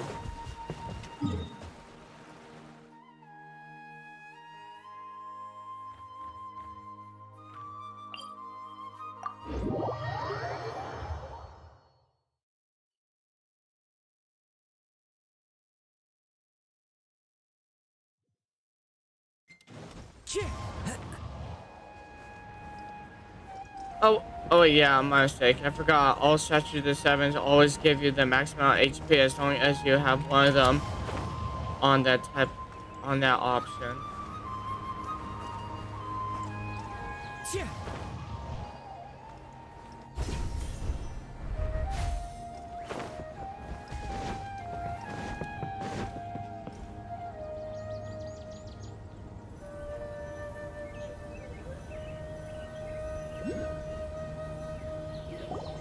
Think about it, Tainari. Refusing to join is tantamount to burying your head in the sand. I understand that you're a forest watcher and that it's your duty to combat the effects of withering zones. But isn't it evident that such work is not a lasting solution to the problem? As Sage Kage clearly stated, your presence and guidance in Sumeru City is pivotal in finding a cure for Irminsul. How could you possibly refuse? Keep your emotions in check, Gulam. Let's at least listen to Tainari's reason for declining. We're here to invite him to the Academia, not to cause a scene. Sage Kage, I am truly honored that you came here in person, but I'm afraid I must still decline your invitation. I am merely a forest watcher. How could the great minds of the Haravatat have any need of someone like me? Well, it turns out that your refusal letter had some implications on your master's reputation. He is a renowned sage of the Immorta, after all. So now I've come here in his stead. I see. Huh. And I figured that given his temper, he would come here and berate me personally. Harry, your master is an integral part of this effort, and now he requires your assistance. And what exactly does my master need of me, Sage Kage? You'll know once you've arrived in Sumeru City, that is. And how long will I be required to stay? There's no definite answer as of now. Do you mean to tell me that despite coming all the way here to Gandharvaville, you still can't answer the questions I laid out in the letter to my master? If that's the case, then I'm afraid I cannot give you a definite answer either. Tainari, but you... So be it. Come, Gulam, we're leaving.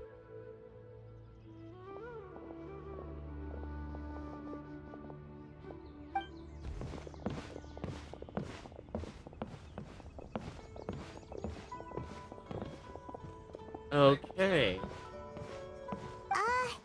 Tainari, what was that all about? Yeah. It's nothing. Some people from the Academia wanted me to go to Sumeru City to assist them with a project, but I had to refuse on account of all my responsibilities here. But all that can wait. How did things go with Hypatia? It was quite the eventful trip, but the main thing is that she's safe and sound. She answered a bunch of questions for us, too. Very good. Now that the traveler has made a full recovery, there shouldn't be any reason for you to tarry here longer. I assume you will be heading to Sumeru City, correct? That's right! We want to meet Lesser Lord Kusanali and ask her for advice. Do you have any idea on how we can find her? Sorry, I'm afraid I don't have any advice for you there.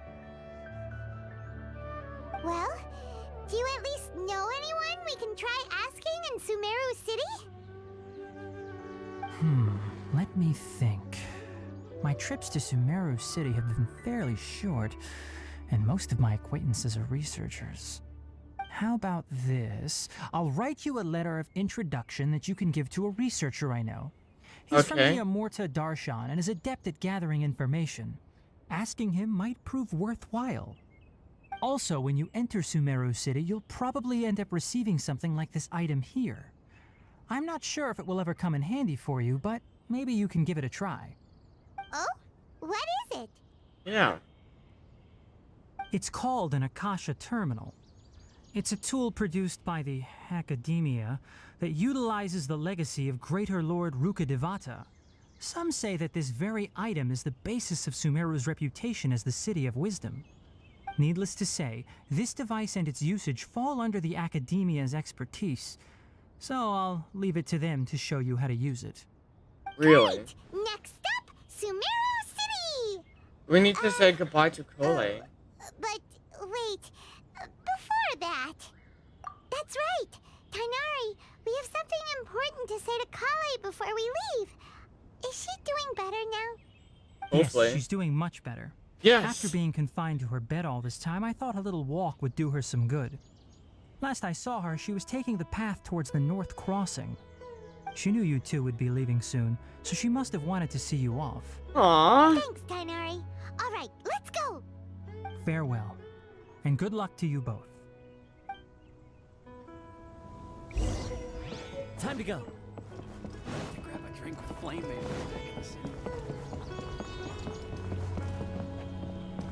Oh, hey, Colette. I've been waiting for you two. Yeah? Never mind. I guess I should just wish you two a safe and successful journey. Alrighty then. Thanks for waiting here just to see us off, Kale. We're headed to Sumeru City. Please take care of yourself, Colette. We'll be back on to see you soon, Colette. Don't worry about me. I can take care of myself.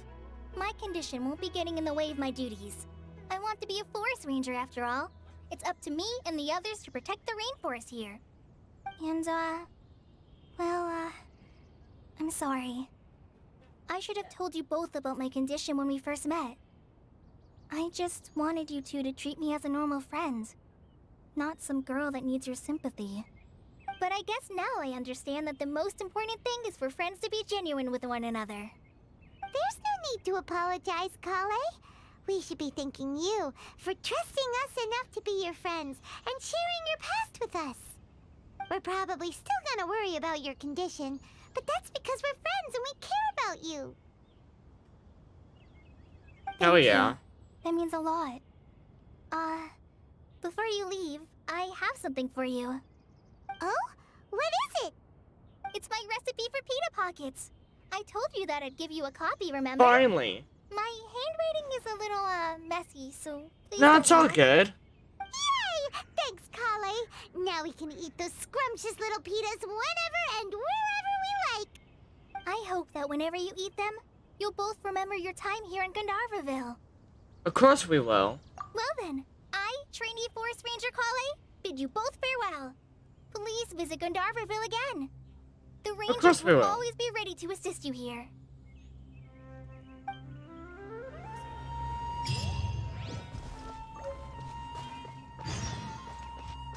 Alright, we're on the road again.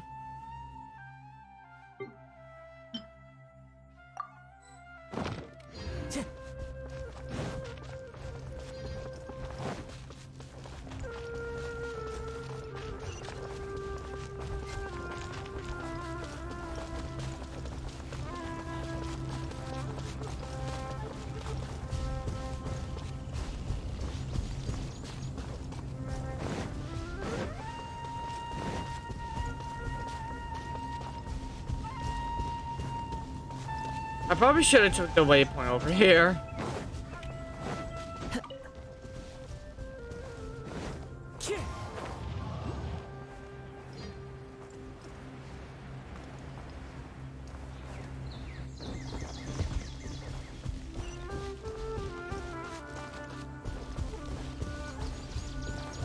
It's those people. Sucker for a punch, huh? My apologies.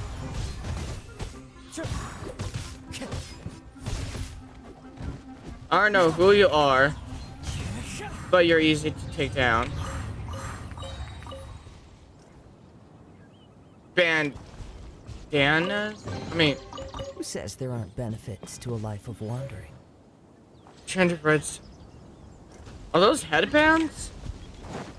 Oh, that bow looks so cool.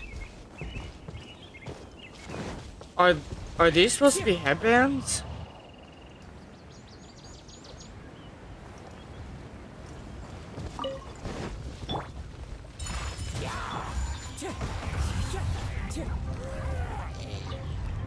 Oh, don't run, little doggy. The hell did I activate? Oh.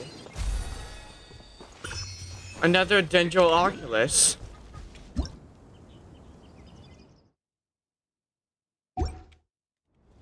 Okay, I see now.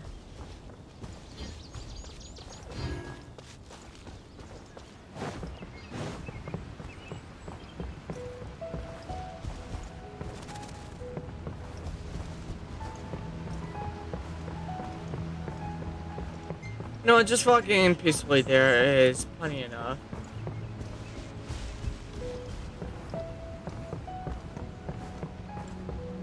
There's a waypoint up there.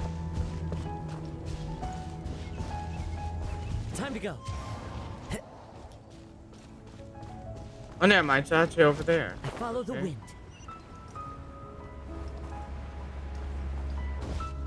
Honestly, I thought that this place would be a bit more advanced.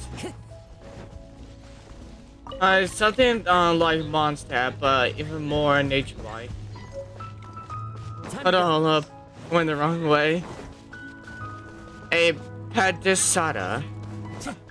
Padisada. I only take orders from my employer.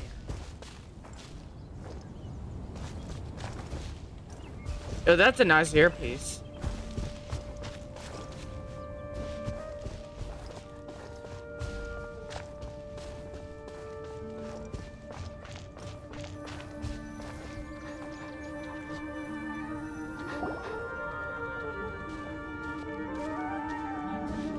Alright, what type of mischief are we gonna get to this time? Every time we reach the main city. We finally made it. Like, what is gonna happen now?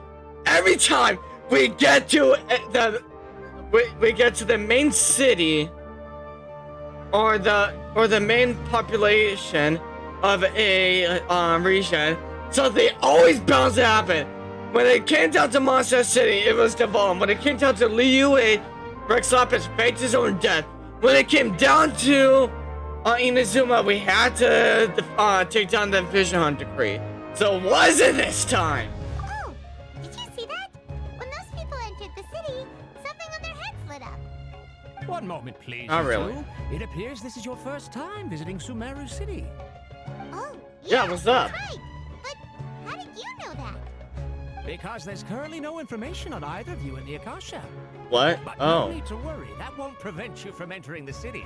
In fact, the Academia conveniently provides each traveler to Sumeru City with a device. Perhaps you two have heard of the Akasha before. It's our beloved Greater Lord Rukkhadevata's lasting legacy, a treasure trove of collected knowledge. After centuries of tireless research on the Akasha, the Academia created one of its most ingenious inventions, the Akasha Terminal. As long as you are within Sumeru's borders, you may use an Akasha Terminal to connect directly to the Akasha and access any knowledge you need. I should Really? mention that due to technical limitations, the operation of Akasha Terminals will be much smoother and more effective in large cities such as Sumeru City and Port Ormos. Oh, okay. This is the thing that Tainari was telling us about. It sounds pretty amazing. You two are quite fortunate. Until recently, it was standard practice to only issue Akasha terminals to outlanders who spent an extended amount of time in Sumeru. However, this policy was recently changed, and now all travelers are issued one upon arrival. Really? Here are your Akasha terminals. Please handle them with care. Thanks. It kinda looks like a leaf. To activate it, simply hold it in your hand and say the following phrase to yourself. May the mighty God bless us with their voice of wisdom.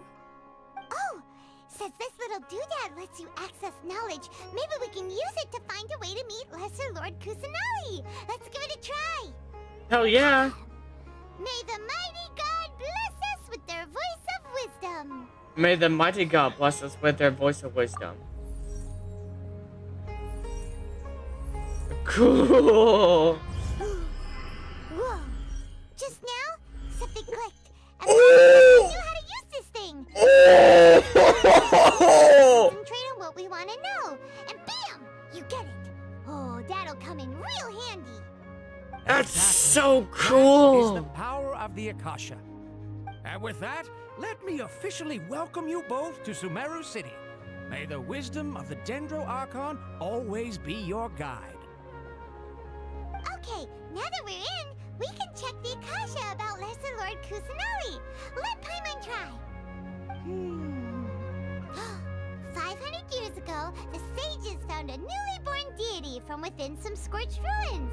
The deity now resides in the sanctuary of Suristana. Seems pretty similar to what Kali was telling us. Okay, next, let's concentrate on asking how to meet her.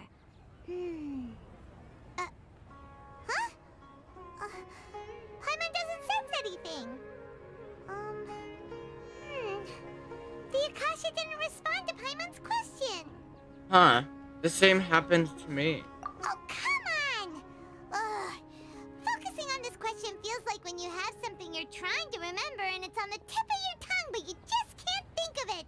Ugh, Paimon's brain is exhausted.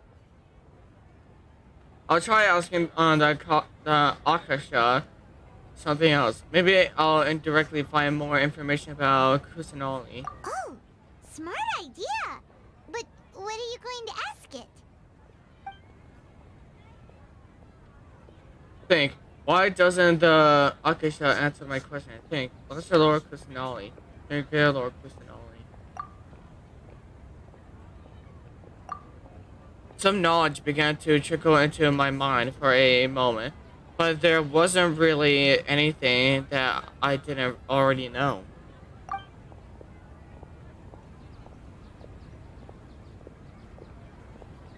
You too? Well, glad it's not just Paimon. Think, doesn't why doesn't the Akasha answer my question? A vague thought suddenly comes to mind. The Akasha doesn't unconditionally respond to every query.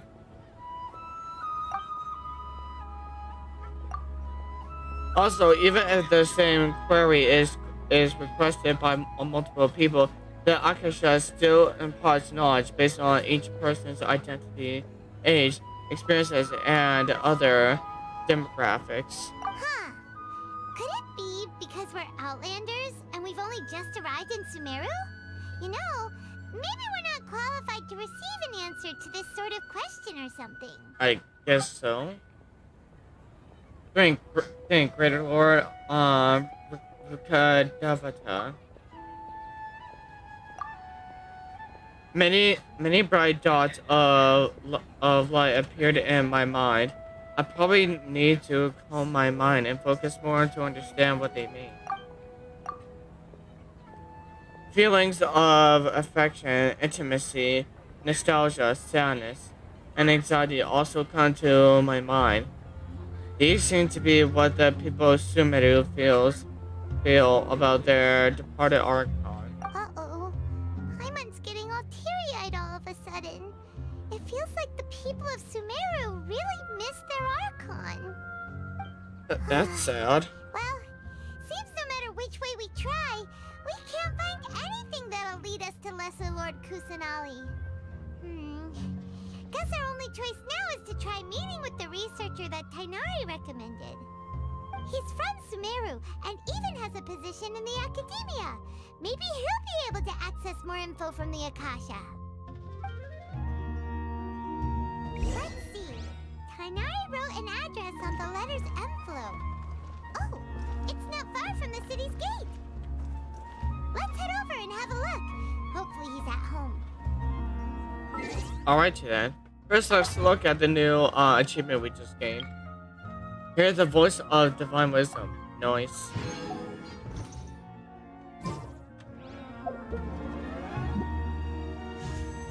In total, I have... Oh, enough for another wish.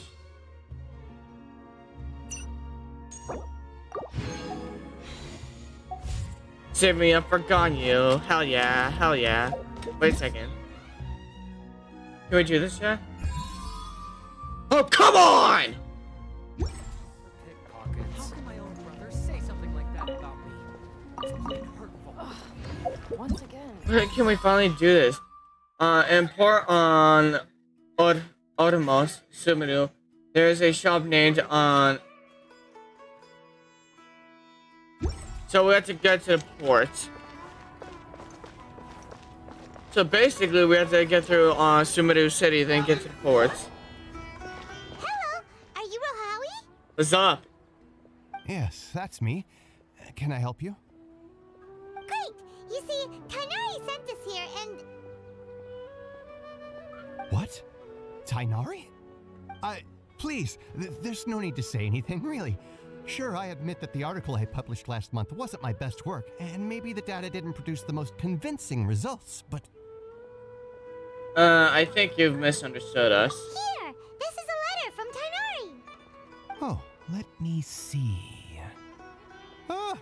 Ooh, What a relief. What the hell were you You babbling two about? nearly scared the life out of me. So you two just have some questions for me? Seems even Tainari acknowledges my innate ability for procuring information. I guess so. What is it you two would like to know? Don't get a high head, To meet with high head on Lord yourself. Kusanali. Do you know a way we can do that? You mean you want to meet the Dendro Archon herself? Yeah. This isn't exactly my area of expertise, but let me see what I can find in the Akasha.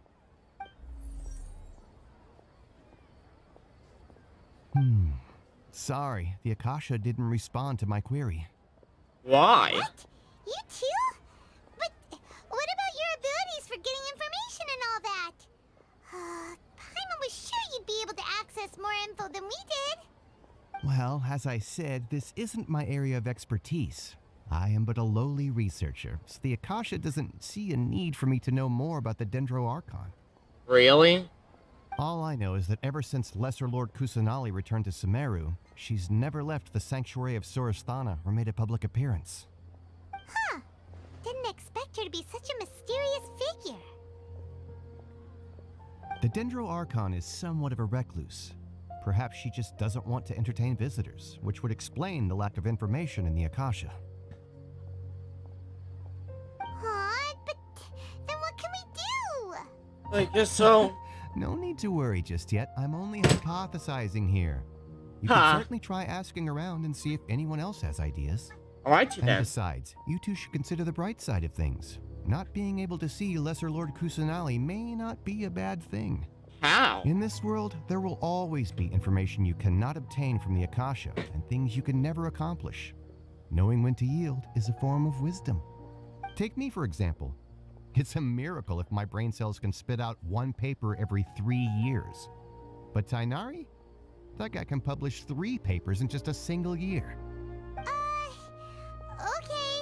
Thanks for your advice. I guess so. Don't mention it. If you two ever want information about things like who's been promoted within the academia or relations between the 6 great sages, come find me. So by area of expertise, you meant this kind of stuff. So by area of expertise, you meant this kind of stuff? Hey, come on. This is a survival skill at the academia. Oh, Paimon's expectations were pretty low, but this is so low, it's like digging holes in the dirt. So what do we do now? Even if we want to talk to someone, we don't know anybody here. Well, we have to ask the Akashic Records to see if it can tell us on anyone who has permission to a high knowledge. But maybe it might not do that even for us. No, there's still one other person we know. Huh? Like who? Ad Asha Avisosk. You're right! Catherine! The Hell yeah! Adventurers Guild has She's always someone in every region. Let's hurry and find her. She's always somehow in every region, you know. Since she's been in Monza and Liyue and Inazuma, we can bet our butt that Catherine from the Adventurers Guild is in Sumeru. So alright then, let's go! Catherine! Ad Astra Abysosk. Hello, What's traveler up? Mom. Catherine, we need your help with something. Yeah. Understood. The Adventurers Guild is always ready to serve you. With what do you require assistance? We want to meet with Lesser Lord Kusanali. Do you know a way we can do that? You two wish to meet with Sumeru's Archon. Understood. Please wait.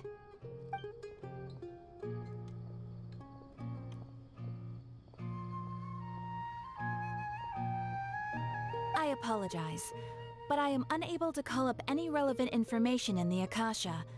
I'm also unable to locate any pertinent information in my personal memory. You too. Aww, another dead end. Well, if Catherine can't help us, then we really don't know anyone else to ask now.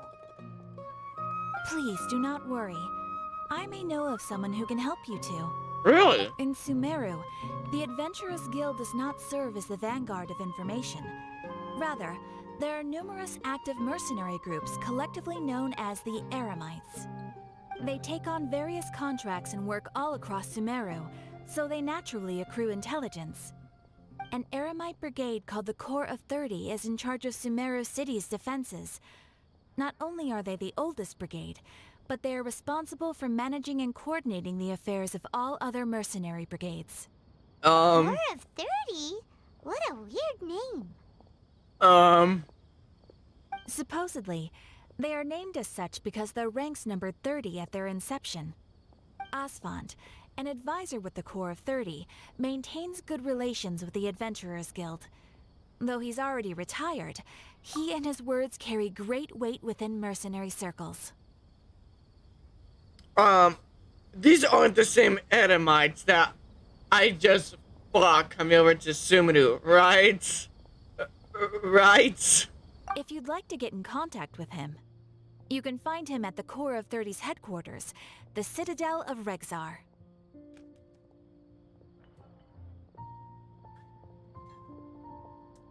Thanks a bunch, Catherine. You're welcome. I wish you two the best of luck. We look forward to your exploits in Sumeru. Alright, off to the Citadel of Rexar we go!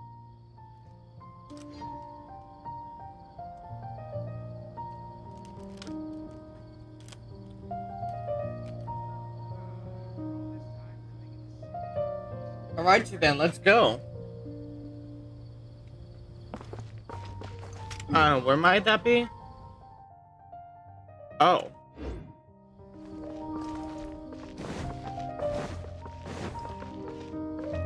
Time to go.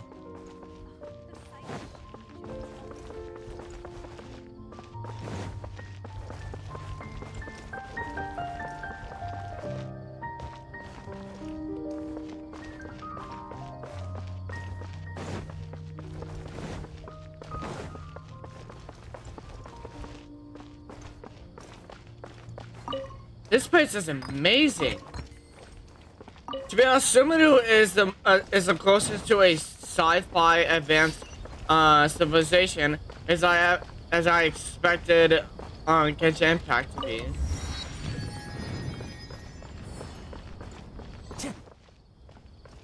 My.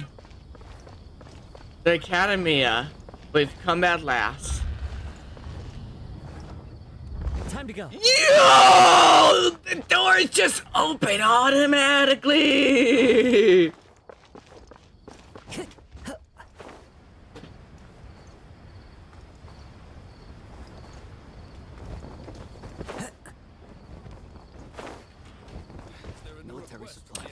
These are the Edomites. These are not the same Edomites I fought then.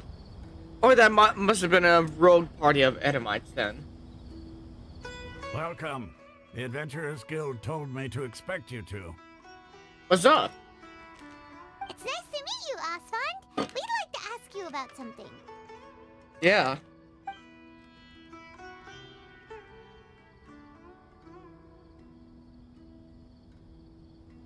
I see. So, Catherine's the one who sent you this way. Ha! It's true that the Eremites' network is vast, but even I can't help you meet the Dendro Archon. What? Wait, seriously? That's it? Afraid so.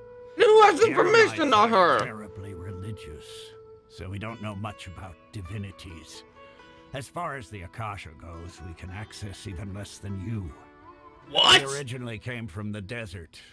The gods there died off long ago. Since those days, we've used our own two hands to carve out a living. We don't beg gods for their aid.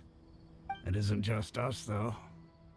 If you ask me, I think most in Sumeru aren't interested in Lesser Lord Kusanali. Why? Why's that? Yeah, why's that? Just take the Academia, for example. They're the ones who truly rule Sumeru. What? Although they believe in gods, most of them only care for the late Greater Lord Rugadavada. Most of them weren't even alive during then. In their eyes, she was the one who founded Sumeru and gifted us with the Akasha. Lesser Lord Kusanali just happened to inherit her legacy. Because of the Academia's influence, most citizens are more familiar with Greater Lord Rukkhadevada and hold her in greater esteem. Not to mention that Lesser Lord Kusanali never makes an appearance, and the Academia never announces anything about her. As far as the people of Sumeru are concerned, she's just a god that exists. And that's all. What was this prejudice from Sumeru's very people? You're a god reincarnated! You should be grateful you still have a god!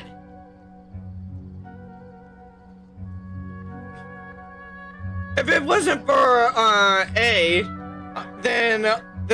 if it wasn't for A checking out the mantle for the new Electro Archon when her sister died in that war, then they wouldn't have an Archon. So they're grateful that they even have A. Y'all are ungrateful and prejudiced. I can't believe y'all. Really? After hearing all of that, Paimon sort of feels bad for Lesser Lord Kusanali. Ha! But who knows?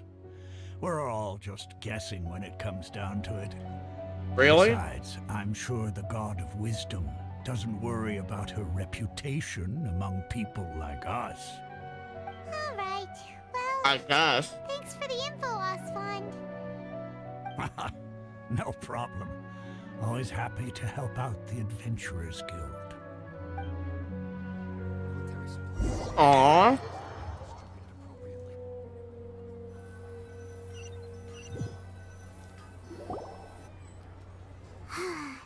Seems Osfond was right about most people's attitudes here. I guess Not only are so. they not interested in the Dendro Archon, they even say stuff like, if the Akasha doesn't think I should know, then I don't need to know about it. We've been asking for information They're nonstop stuck-ups. ever since we got to Sumeru. But the harder we try, the more helpless everything seems. Isn't there at least one person in this entire city who cares about Lesser Lord Kusanali? Oh, you two are interested in Lesser Lord Kusanali? Who are you? Who are you? From the sound of it, you two are Outlanders who recently arrived here. You've been asking around Yeah. for information on Lesser Lord Kusanali, right? Yeah. Oh, I'm sorry. I forgot to introduce myself. I'm Dunyarzad, one of Lesser Lord Kusanali's faithful followers. Whoa, really? Finally we get a Do lead. you know how we can meet with her? I'm afraid I can't help you with that. What? But your conversation earlier did happen to remind me of a legend about the Dendro Archon. Can you tell us the legend? Sure. It goes like this. Excuse me? Long, long ago, there was a man who heard a prophecy. It predicted that a great calamity was about to befall him. Panicked by what he heard, the man sought out the Dendro Archon in hopes that she would bless him with the wisdom to help him escape his predicament. The man journeyed across deserts and through rainforests and experienced tribulations of every kind. However, he still couldn't find any trace of the Dendro Archon. In despair, he thought, alas, the Archon has abandoned me. He then had no choice but to sorrowfully resign to his fate. Okay, and then what happened? And then, the calamity came. But to his own surprise, the man felt somehow emboldened by the trials of his journey. By relying on his own strength, he managed to overcome the adversity. Oi. Also, I just realized something. The Akashic Records probably have information on Conria. Since honestly, it sounds like the person who created the Akashic Records died in the calamity of Conria. So wouldn't the Akashic Records give us information on Conria? At that moment, a bird perched upon his shoulder. This bird was, in fact, an avatar of the Dendro Archon. She said, "O Archon Seeker, do you now understand? She and her wisdom have long been found by you." Along your journey, we were in every flower and blade of grass, every ray of sparkling sun, and every breath of dancing wind. So long as you continue to think and ponder, we'll be wherever you go. What an amazing story. Yeah, thanks for the story. Paimon feels all warm and fuzzy inside after that. What? In a way. It seems like this story is also one of the Dendro Archon's avatars. Huh? Zod, since you worship Lesser Lord Kusanali, can you tell us anything else about her? Of course. So did you two know that, Yeah? I'm terribly sorry, but it seems something's come up now. Let's chat another day.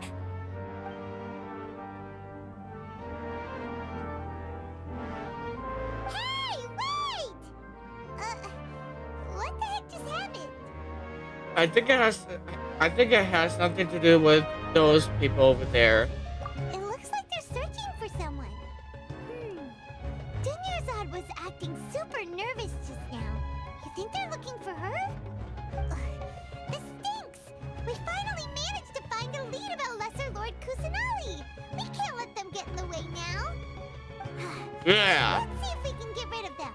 Then we can catch up with Dunyarzad. Hey, have you two seen a brown-haired girl wearing a purple top and a long blue dress? We're looking for her. Maybe not. Did she have bandages wrapped around her wrists? Yes, that's her. Did you see which direction she went? Yeah, she went that way. Quick, after her. Why are y'all trying to chase after her?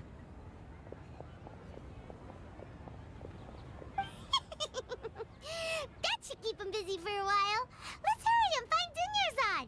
Oh yeah. Let's go.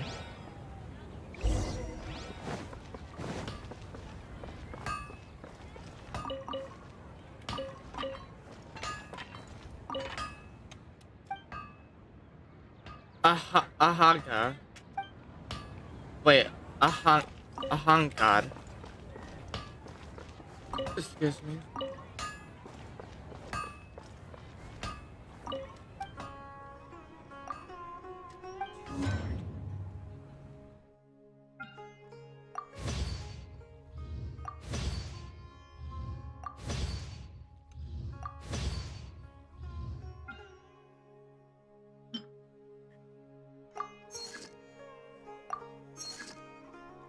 Yeah, basically it looks like people can only make about 30, like can only you know, refine 30 ores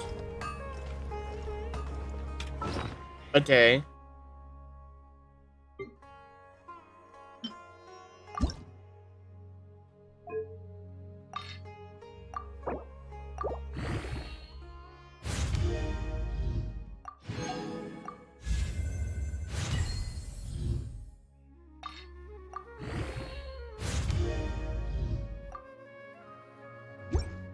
Alrighty then.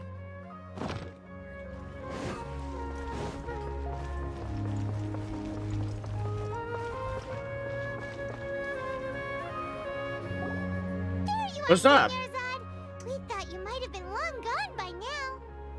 Oh, it's you two. Oh, you startled me there. How? You can relax now. We threw those people looking for you off the trail. Really? Thank you so much. You're welcome. Unfortunately, I believe there's still more of them out there looking for me. Why? Uh-oh. Looks like there are some coming this way. Huh? More of them? Then what are we standing here for? Run! No, wait, my body isn't in the best shape. It's difficult for me to run. How about we find some place to hide? Okay, sounds good. There's a tavern on the other side of the port we can go to. Really? Probably wouldn't expect me to hide in a place like that. All right, let's move out. Stay behind us. We'll keep an eye out for anyone looking for you.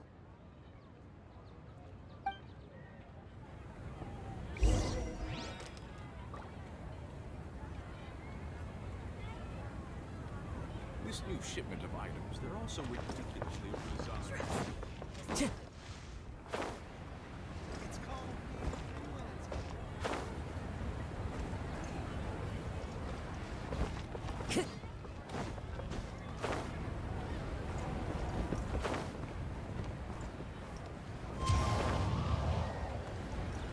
Oh, we have to go higher.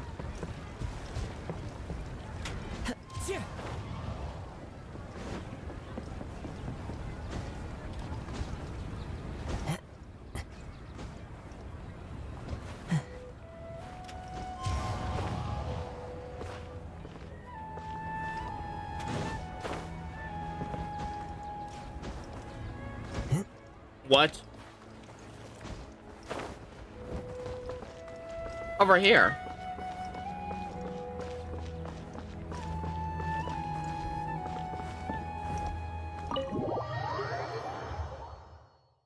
Alrighty then.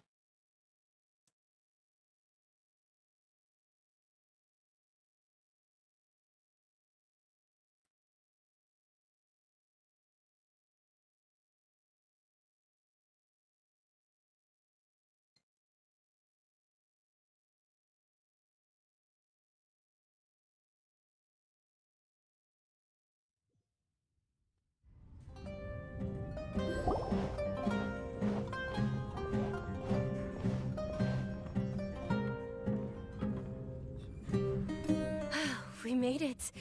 Oh, they shouldn't be able to find us now. Wait, stand down, Dia. Oh, it's you! What vision do you wield? My lady, who are these two? You're a pyro vision. You're a pyro girl. What is your weapon? They're travelers that I met on the street just a moment ago. They happened to notice that you were all searching for me, so they helped me hide. I see. In that case, you two should scram. There's nothing here for you. Hold on. What's with the hostility? And why are you shooing us away? I'm Miss Dunyarzad's bodyguard, here to see that she returns home safe and sound. Can I pet your ears? My lady, let's get going. You've been gone for so long that your parents are worrying themselves sick. And if I refuse to go with you? It'd be easier for the both of us if you cooperated. But if you insist on not going, then I'll have to carry you like a sack of potatoes. Hey! Dunyarzad already said she doesn't want to go back. Why are you still pushing her? Stay out of this. You don't understand the situation. Then explain. Sorry, my lady. Even though I'm your bodyguard, your parents are my employers. I have to answer to them. How much? Wait, what? How much more do I have to pay you to become your employer? So you never listen to my parents ever again. Double? A triple? Give me some time and I'll get that much. My lady, this isn't about Mora. I don't know what you think of us Eremites, but let me say this. I like Mora, but I'll never go against my principles. You're an Eremite? That's why I'm here looking for you. Sure, it's an order from my employer, but my conscience was also telling me it's the right thing to do. And knowing your health, carelessly running around like this is gonna hurt ya. For the sake of those who love you, don't be stubborn. Wait, what's her condition? No, you're wrong. I'm aware of my limits and I know what I'm doing. Honestly, the only people being stubborn right now are my parents. And they know perfectly well that it makes no difference if I'm at home or not. They still won't accept reality. And every time I bring this up, they just change the subject. Dia, you've been living with us a long time already. This should be old news to you. Dia, I know it hasn't been easy for Mother and Father, and I'm grateful for everything they've done for me. But there's someone else in this world I'm also grateful to. Because she saved me. The love I have for her is the same I have for my parents. This is my life and my last chance. So I want to do something meaningful.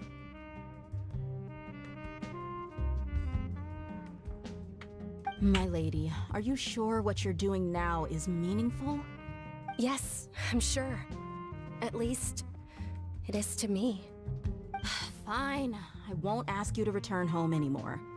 But let me make something very clear. I'm only doing this because I respect your determination, not because I agree with you. Thank you, Dia. Sorry for being so rude just now. My nerves were acting up. And I even brought up your payment in such an offensive way. Don't worry about it, my lady. I did say that I like Mora. Besides, that's our next topic of conversation. Today's little excursion caused such a ruckus that every single bodyguard at the estate was deployed. It wouldn't be easy to hide things from your old man. Since this definitely won't be your last escapade, here's a little tip. You should at least make it look like your room and things are still in order when you leave. Also, you'll need someone to cover you for when you're out and about. So, I'll let you hire me, my lady. This way, everyone wins. As for the pay, let's say half of what your father pays me. We can settle the bill when we return to the estate. Okay, deal. Hey, looks like they've reached an understanding.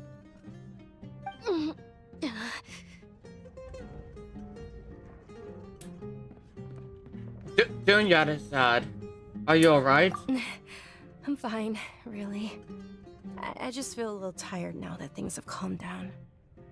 My lady, stop trying to look tough. We're already in a tavern, so let's rest up and grab some grub.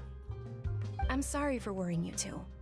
If you don't mind, I'd like for you to join us. No, it's all good. Sure. After you We'd rest love up, to join. We want to hear more about Lesser Lord Kusanali. Hell yeah.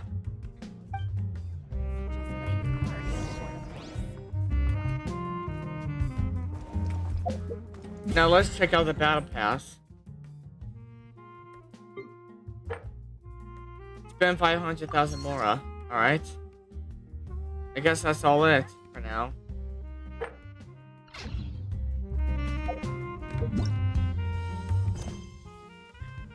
Well, we're still not at the port.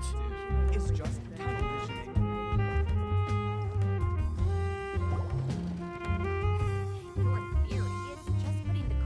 Ha! Well, if it isn't Dia. Haven't seen you in nearly half a year. Word on the street is that you're a bodyguard for the Homayani family now. Ha! Don't you find that kind of work boring?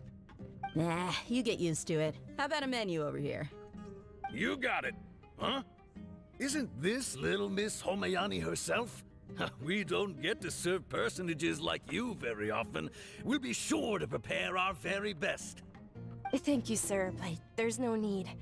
I don't have a lot of Mora on me, and I really ought to save as much as I can. But please bring these two the best food you have.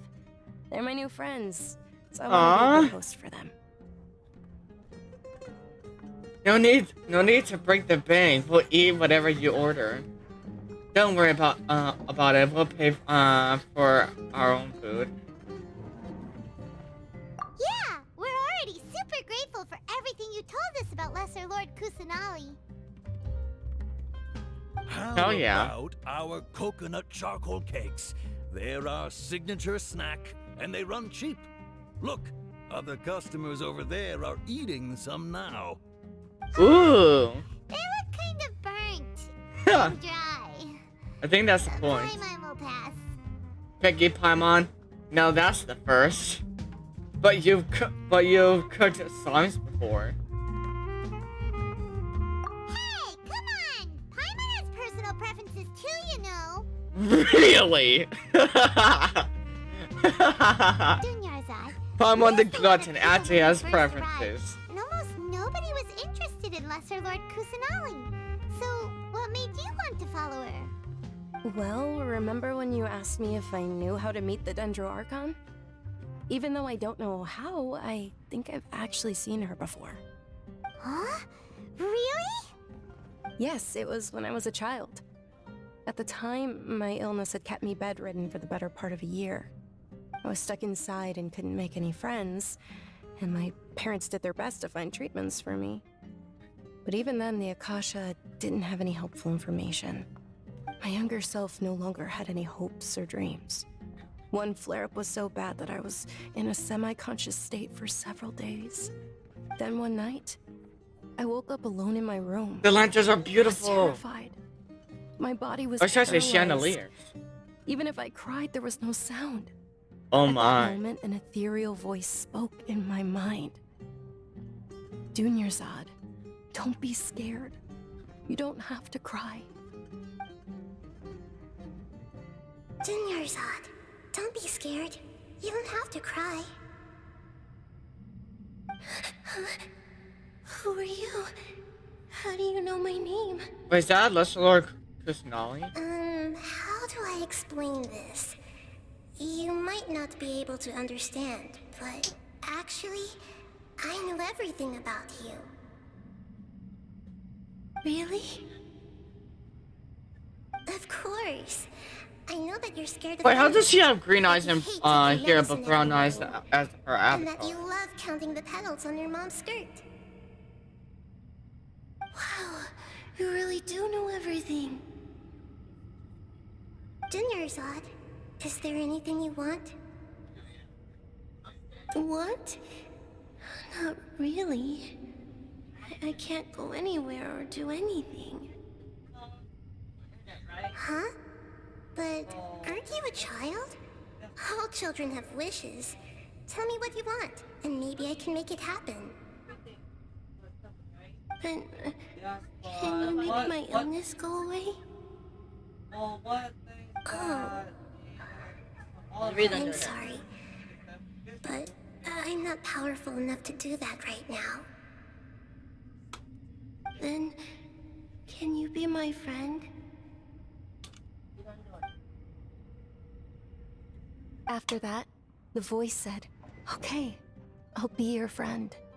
Although my body was suffering during those days, that voice encouraged me and I told bet it me was many wondrous Kusanali. things. Beyond my window was the flourishing Sumeru city. Beyond the city was a lush rainforest. And beyond that was the wall of Samiel, deserts, and all of Tevat. Once I finally made it through that bout of illness, I couldn't hear that voice anymore. I told my mother about it, but she said that I must have been dreaming. But I know that that voice wasn't a figment of my imagination. Before that, I had never heard of Tevat.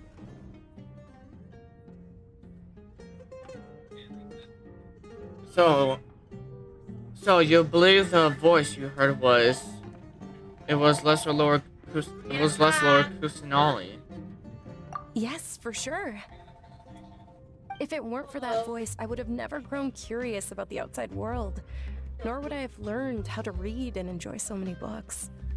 That voice sparked a desire for wisdom. It had to have been the Dendro Archon. I've been hoping for a chance to repay her kindness. In fact, I was running around today to help prepare the Sub-Zerus festival for her. What's the Sub-Zerus festival? It's Lesser Lord Kusanali's birthday, which was the day that she was found by the sages. It's actually an old holiday that originally celebrated Greater Lord Rukkhadevata's birthday. When she passed away, the holiday eventually became a celebration of the Lesser Lord's birthday. I heard everyone was overjoyed when they welcomed her back to Sumeru. In those days, the festival was a huge deal. But because of the Academia's influence, people have gradually lost interest in the festival. The Academia Academia! actively participates in Sumeru's many holidays dedicated to Greater Lord Rukkhadevata. But when it comes to the Sub-Zerus festival, forget any funding. They practically act like it doesn't exist. Maybe they see Lesser Lord Kusanali's birth as confirmation of Greater Lord Rukkhadevata's death, so they're reluctant to celebrate it. Aw, but that's awful. It is. It's absolutely terrible. That's basically mean you're neglecting the truth and feigning ignorance. Sure, the Greater Lord That's founded not Sumeru, good. That doesn't help but hasn't Lesser Lord Kusanali been the one quietly protecting us for the past few hundred years? Just remember that we're still out in public. Don't get too carried away now. Who I know cares? that people over by the Grand Bazaar still hold the Sub-Zerus festival to this day. But I hadn't met any of them before, so I was never able to contribute. But recently, I made a friend there who also follows Lesser Lord Kusanali. I gave her my savings because I want her to throw a wonderful festival this year. That's the least I could do for Lesser Lord Kusanali. Hold on, my lady. Does this friend happen to be Nilu, the one who sends flowers to the estate? Yes, that's her. I saw her leaving the other day with a nervous look on her face. It seemed like she was hiding something in her arms. Did you give her something? Yes. Initially, I didn't have much more prepared, so I had Nilu sell one of my skirts. I've agreed with Nilu to meet up at the Grand Bazaar today and see how things are coming along. Dia, would you accompany me? Sure. That's quite the trip, though. I'll carry you. No, that would be too much. Huh? Even for you. You might as well just accept the lift. If I let you walk, who knows how long it'll take us. And if anything happens to you, then I'd really never hear the end of it from your father. Can we also come along? But of course. Nilu will be thrilled to hear there are more people interested in Lesser Lord Kusanali. Alright then.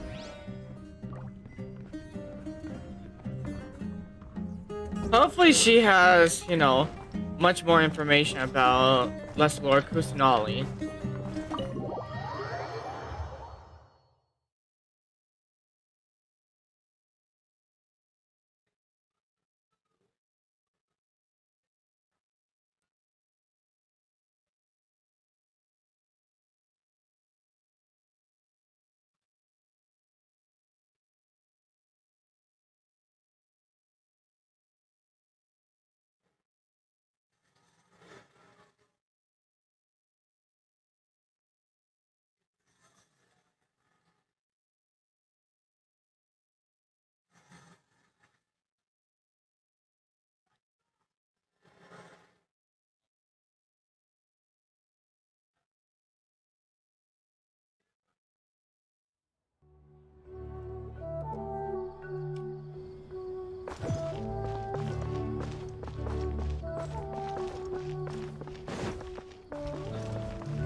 Ooh. Oh, this place is amazing and beautiful.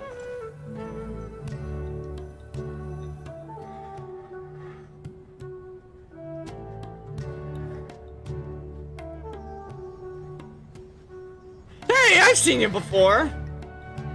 Sorry I'm late, Nilu. Oh, Dunyarzad. It's you. It was taking you so long that I assumed you got trapped at home, but you made it in the end. Uh-oh. But if Dia's here... You're a vision then she wielder. got caught, right? You could say that. What's her vision? But everything worked out. She's on our side now.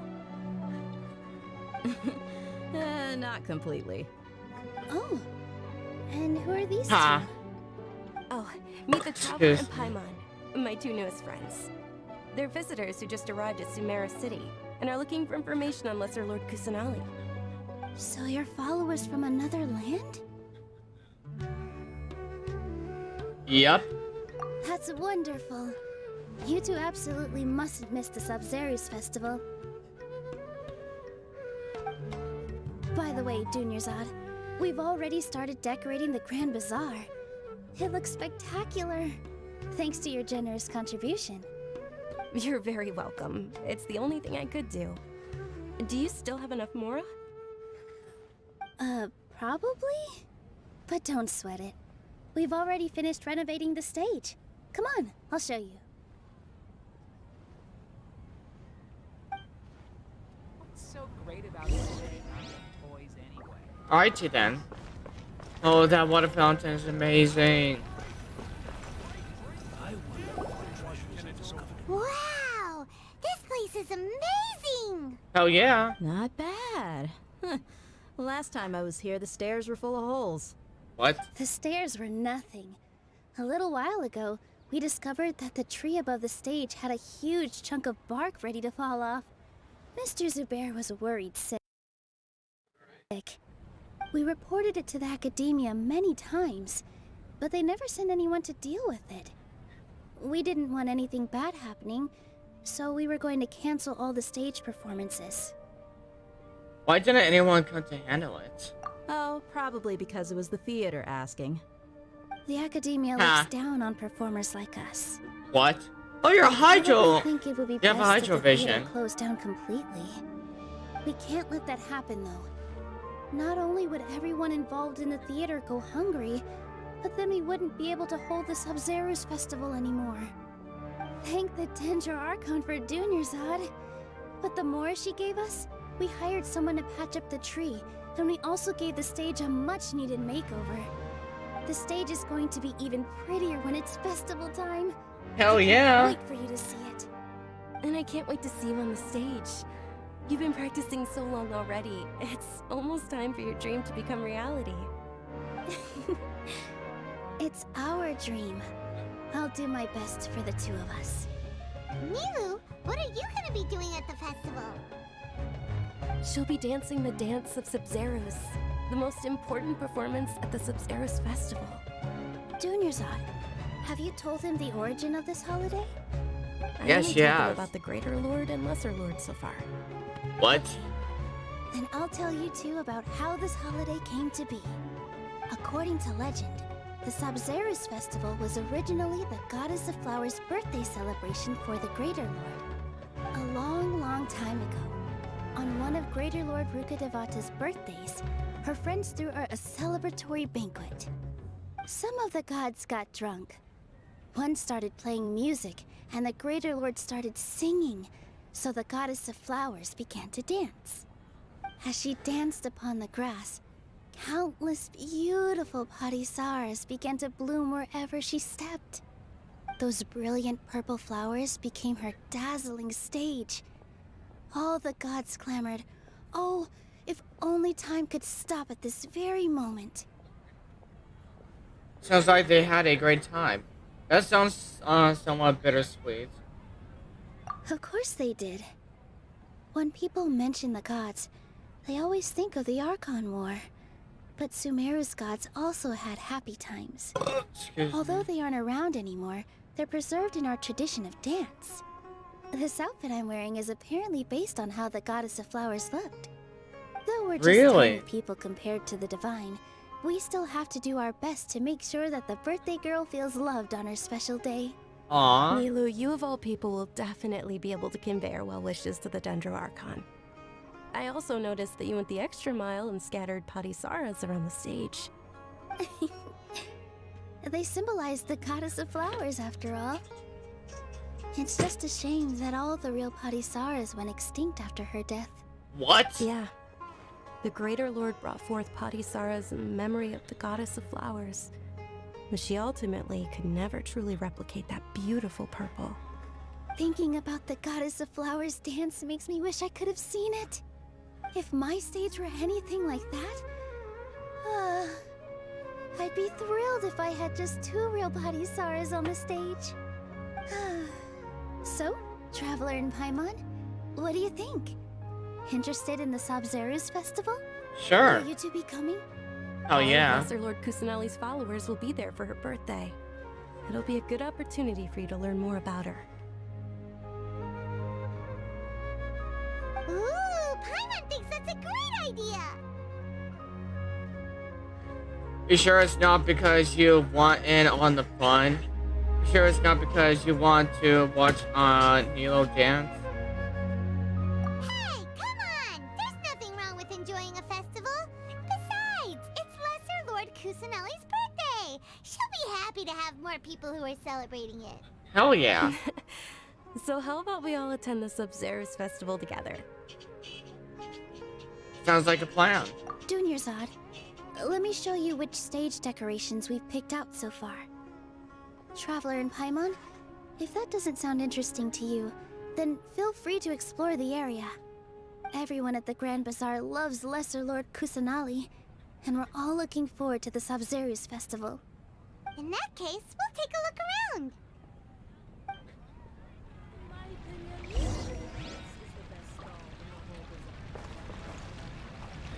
Hello there, Kamadi. Whoa! What's with your yellow hair? And why do your clothes look so funny? Are you an Outlander? Yeah? Did you know that the Sub-Zeros festival is about to happen? Yep. There'll be loads of fun things to do at the festival. But the best part is when Ferris, the Knight of Flowers, passes out candy to everyone. Aw.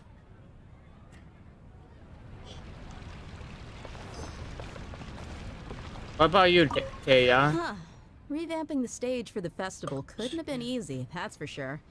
I bet this year's festival will be one to remember. I don't know much about the Grand Bazaar, but I do know that the residents here have a penchant for song and dance. 2 things that the academia doesn't particularly approve of. Oh, and the perfume Really? sold around here is a lot better than what you'll find elsewhere. The fragrances are longer lasting and they're gentler on your skin and... I mean, that's what I've heard at least. Hey, no need to hold back. Let your heart out and speak your words. Hello there, Farhad. Things are really shaping up, and there's a buzz around the festival this year. We're expecting It's just people a from fun all over hot. to come by this year and buy things during the festivities. Don't be fooled into thinking that Sumeru City has the best of everything. Some festival snacks are only offered here in the Grand Bazaar. And when it comes to musicians, dancers, or singers, the Grand Bazaar's got the best of the best. Sure, those folks at the Academia might not like it, but what's a festival without song and dance?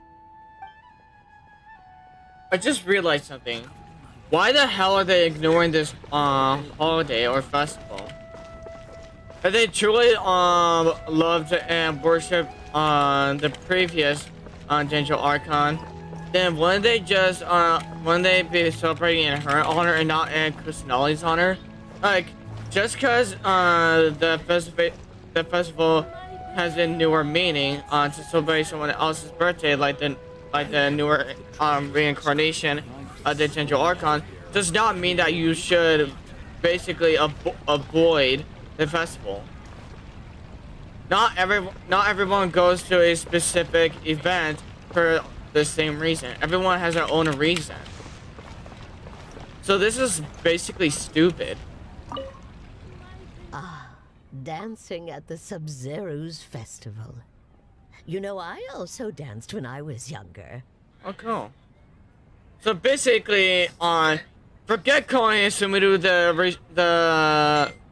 the region of, you know, of intelligence and knowledge. Basically, half of their freaking citizens are stupid! As a child, I even asked my grandmother why we performed the dance for the Lesser Lord when it was originally done to honor the Greater Lord.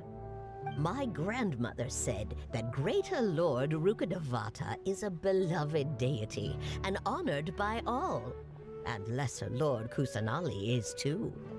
If the goddess of flowers ever knew Lesser Lord Kusanali, then she would certainly have wished to be her friend and hold celebrations for her too. Aww. The Sub-Zero I believe you're right. losing its appeal over the years. That is, until a wealthy benefactor stepped in this year and brought the festival back to life. I heard she forked out a lot of mora to make it all happen. I'm basically just gonna acknowledge half of the citizens here as brain dead morons. Because they're avoiding this festival for absolutely no reason and to be petty. Like, grow up! Milu, your outfit looks amazing. There's also something different about you from when we first met up. No, seriously, why are your eyes brown? Literally from the picture that we were just showing, your eyes were green, so why the frick is your eyes brown? Unless that was just green light showing through your eyes. Pizzazz to my dress for the festival. See? Wow, did you sew all that yourself? Uh-huh. Sewing is a fundamental skill for everyone in the theater company because we make all our own costumes. Did you know that Mr. Zubair not only can make costumes, but props too? Ooh. I noticed that you can't keep your eyes off that crown over there. Would you like to try it on? May I? Of course. The legends say that the goddess of flowers had beautiful horns on her head, so this crown was made to reflect that. Dunyarzad, you look absolutely stunning with it on. It's like I'm looking at the goddess of flowers herself.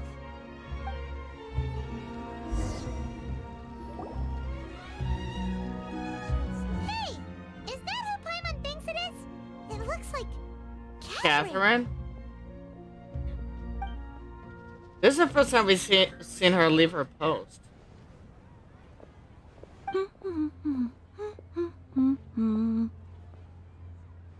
The people thought she was a robot. Huh. Come to think of it, Paimon's only ever seen her behind the counter at the Adventurers Guild. Yeah. This is the first time we've ever seen her taking a break. Hey, Catherine. Huh? Oh, hey! It's the Traveler and Paimon. What's shaken? Whoa. Break time Catherine sure sounds a lot less formal than usual. Paimon was still waiting for her to say Ad Astra Abyssosque. Why would you Sure. think that? Standing behind the counter at the Adventurers Guild doesn't require any complicated functions. But saying and doing the same old things over and over again can get pretty monotonous. Like watching the same Fontaine movie day after day. But take you two, for example. You travel across Tevat to enrich your lives and gain new experiences. Well, we enjoy traveling across Tevat and all that, but we're mainly looking for clues about his sister. Oh yeah. Yes, you should keep searching. Sometimes the answers we're looking for aren't necessarily at our intended destination. Instead, they're found along the way. Huh. Haven't we heard someone say something pretty similar recently? Anyways, what brings you out here, Catherine? Are you also a fan of Sub-Zeru's festival? No, not particularly.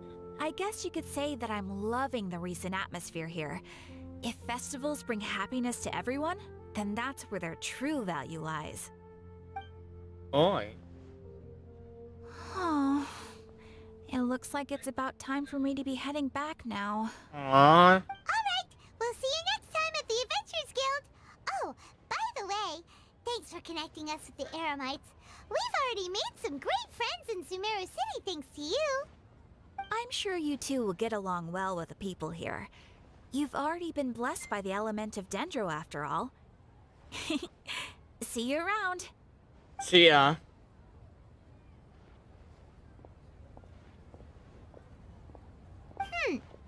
There's something really different about Catherine today. What do you mean? Hey, Traveler. Paimon. Oh, hey, Dia. What's going on? I've got something to tell ya. My lady knows you're looking for ways to meet Lesser Lord Kusanali, and she's been trying to come up with a way to help you. Well, I have an idea that might help. Really? Are you serious? We'd love that. It might not necessarily pan out, so don't get your hopes up too much. I'll need to take you two somewhere and ask someone some questions. What about Dune Yadazad? My lady is feeling a little worn out at the moment. Nilu's found a place for her to rest. After I take my lady home, let's meet in front of the Citadel of Regzar. Sounds like a plan. Let's head over to the Citadel of Regzar and wait for Dia. Shoots is the best stall. Alright, you then.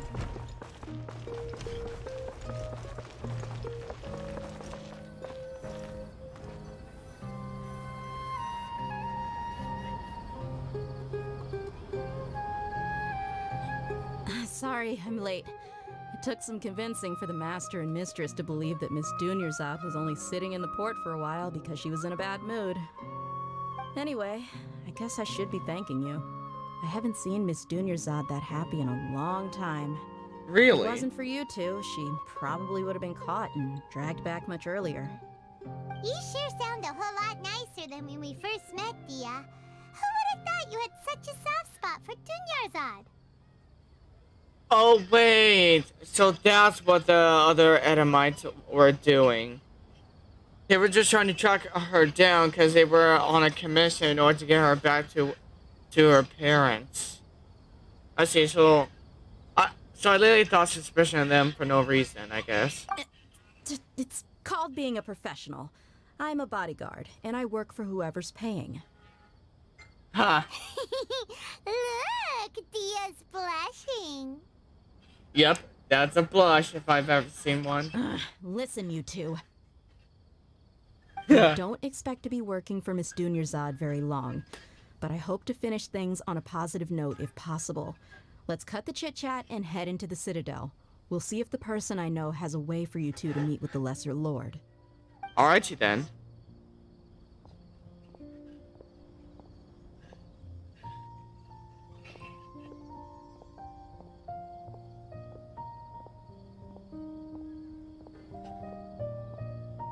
Oh, hey, Chief. Ha, Dia! What are you doing here? And well, didn't expect to see you three together. I take it you all know each other already? We met this morning after You the can Adventurers say. Guild pointed us to Ozfon for more info. No kidding. Huh. So, where's Ruksha? I thought I'd help these two out by asking about the theft. Anything you can tell him? Rukshaw's gone over to the Academia. The Grand Sage recently ordered Sumeru City to begin bolstering its defenses, so people from all over have been called back to the city. Since you've already mentioned the theft, I suppose I might as well tell him what we know. Appreciate it, Chief.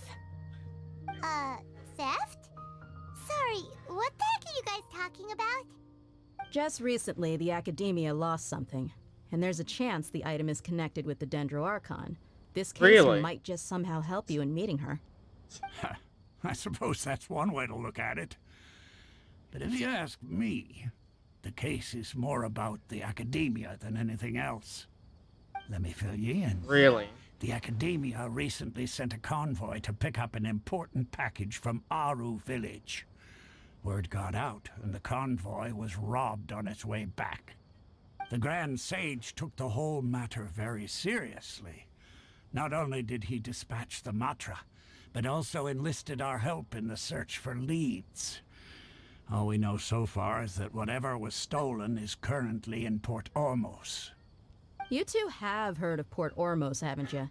It's the largest commercial port in all of Sumeru. You can travel there by leaving Sumeru City and heading south along the river. The Academia's grip isn't long enough to reach all the way to Port Ormos, so the city's a little more laid back, meaning the population's also a mixed bag. You never know who you'll meet there. Apparently what Really? was lost has a great deal to do with the Akasha, knowledge, and even the gods. I'm afraid I don't have any other details for you, though. If you're interested, maybe you could head to Port Ormos and ask around yourselves. If you want my advice, try introducing yourselves as students of the Academia once you're there. Why should we do that? Are you serious, Chief? All the Academia students are in Sumeru City, you know. Why should they pretend to be students in Port Ormos? If you're also interested, just go there and see what happens. Count me out. I've got plenty of work to do here for the Homayani family. Huh. And take it from me, if you two really do decide to visit Port Ormos, you'd best watch your backs. Let's just say that the Eremites there aren't nearly as friendly as those here in Sumeru City. There are even some extremists who go around shouting slogans like, "Retake Sumeru for the Scarlet King." Word is that more and more are joining their movement. They're becoming a real headache for Chief and the others. Who's the Scarlet You bet King? They are. The Scarlet King's been dead for thousands of years. Now they start spreading rumors of his return. Ridiculous. Not everyone's like you, Chief. Even the desert natives who abandoned their homes in the wilderness still wish to have a god of their own. Well, Traveler, that's about all the information we have for you. Thanks, Dia! And you too, Ozfon! Since we've gathered all we could for the moment in Sumeru City, let's head to Port Ormos and see what we can find next. So we should skip the festival? Miss Dunyarzad is looking forward to seeing you both at the Sub-Zeru's festival, so be sure to get yourselves back here in time for that. Yep, we won't forget. Good. Then we'll see you both at the Sub-Zeru's festival. When is that, Bill? Hopefully we don't miss it. Time to go.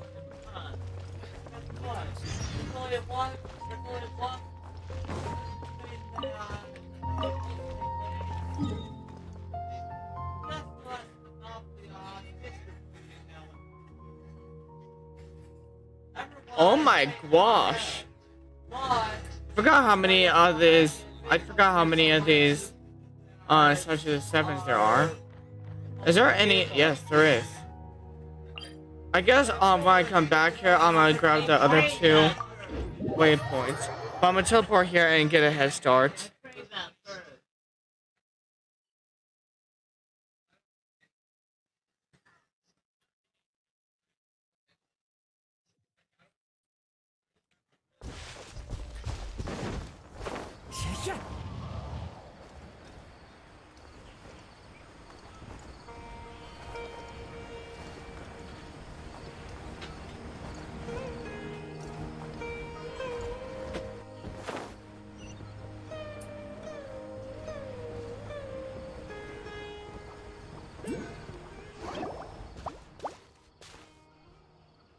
Who's that over there?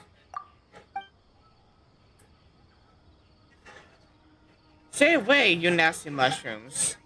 Hey, Vopro, that person over there seems to be in trouble. We got to help. Okay. Take flight. She's using an axe? I've never seen anyone use an axe.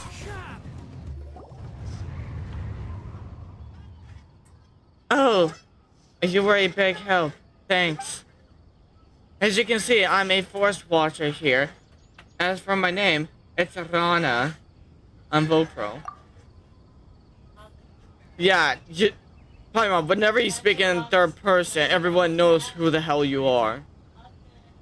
We're from a different nation. I see. You aren't dressed like inhabit. Excuse me. You aren't just like inhabitants of the forest. Nor do you look like you're from the desert. But your clothes do have a good breathability and are suitable for traveling in Sumeru. Really? Huh? Since Rana's a forest watcher, she should know on Tich Nadi, right? She should know on Koli, right? Hey, Vopro, have you met that kid? Koli hasn't been very well, but she still works hard to protect the forest and eliminate the withering. Everyone's worried about her. But she's with a trustworthy senior. The one with fluffy ears, so she should be fine. Yeah, we know about Tich Nadi. Huh? Ears? Are you talking about... It's Tich Nadi, right? Ooh! Vopro, you know Tich Nadi? Tich Nadi may seem unapproachable, but he's actually a very nice person.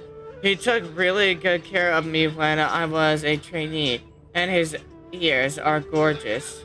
If you know that we know Tich Nadi, why would you say that he seems unapproachable? He never seemed that way. Yeah, Paimon really wants to touch them. I know, right? But his ears are so glossy, and I can't help wondering how they feel. Paimon could do it super stealthily. Hey, that was still made Tich Nadi angry, right? Ahem. Anyway, a forest watcher's duty is to protect the forest, assist travelers, and provide guidance. As the two of you might have noticed, lately the forest has been less than ideal. The fungi and beasts have been growing aggressive. Then there's the withering. How about I escort both of you? My patrol on route will pass through Vimata village. Next, it's smooth sailing from there to either Port Otomos or Sumeru City. Sure, let's go. Okay, I'll keep I'll keep both of you safe. I'm the one who literally saved you from those plants. So what you talking about? We'll end encounter.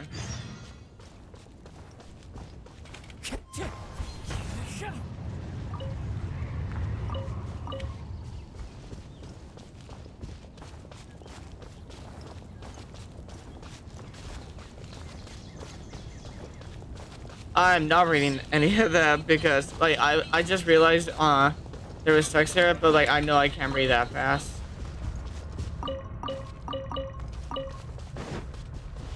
So I was picking the local nature.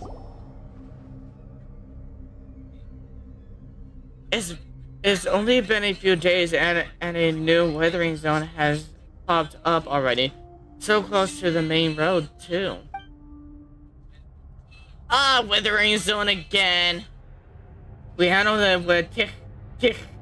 We handled it with tick naughty before. Vopro and tick naughty disposed of a weathering zone before. I won't go into how dangerous it is then. Regardless, let me mark down the location and radius of effect for now. After I take you to Vimata village, I'll go to Gandhava Vial and bring Tikh Nadi over to Hope. No need, Rana. Just leave it to us. Yeah. No way! The weathering zone is lethal! Even veteran force watchers wouldn't approach it unless absolutely necessary. Vopro can manipulate the elements, and it should somewhat stave off the weathering effects. Now that I think about it, he did show such ability when fending off the fungi. How did you not see me manipulate the elements right then and there? But still, you shouldn't do that. We can't have you injured by the weathering after coming all this way. Don't worry, we weren't injured last time. Don't worry, Rana. Vopro has proven to be very reliable in the many encounters throughout our journey. Leave it to me. It's a piece of cake. Be right back. I don't like this weathering zone. Let me deal with it. Leave it to me. It's a piece of cake. Alright, I understand. I'll wait here. If it's too much to handle. Oh, I accidentally clicked. But you get the rest.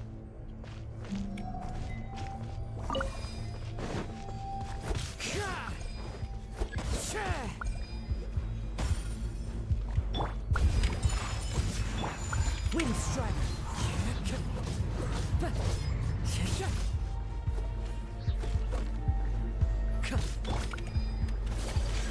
Whirling Snap.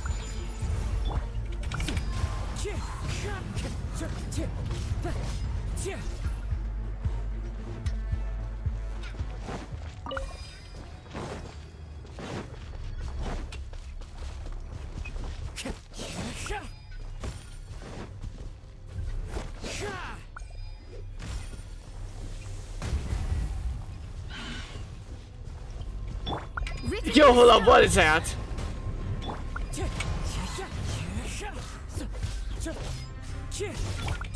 My apologies. Wind Strider. It seems like you can't be frozen.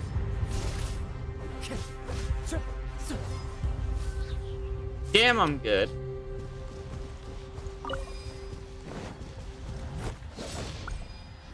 Oh, I forgot to actually click up on this. Hell yeah!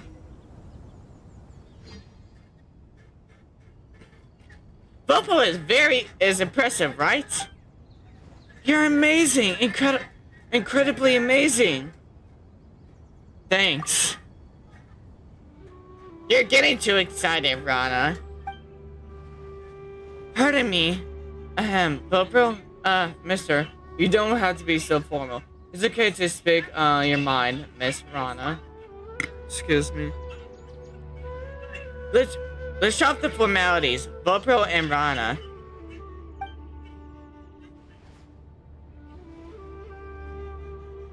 Okay, so I wonder if you guys are interested in joining us. I can vouch for you both. And being a Force Ranger? I mean, I wouldn't mind. I'm already an honorary knight. It would be great to get powerful, dedicated people like Vopro and Paimon on our side. With you guys, we can better control the spread of the withering. Sure, you're probably not familiar with the woods, but that shouldn't be too much of a problem. Calm down. Yeah. Oh yeah. Speaking of the forest, Paimon's got a question. Do you remember the wondrous creatures we saw before? Yeah. Wondrous creatures?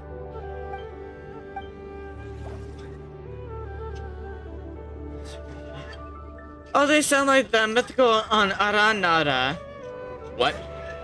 How are they mythical? Small, round, plant-like fairies. They are denizens of the woods, and guardians of trees. But we generally dismiss them as just a tale. You sure those weren't just some Shumboars you saw, Vopro? No. Shumboars? Yeah, that's an animal you'll see only in the forest of Sumeru. They are round, green beasts that live in the forest. We use them to find precious mushrooms. Really? I don't think they're the same. Sounds delicious.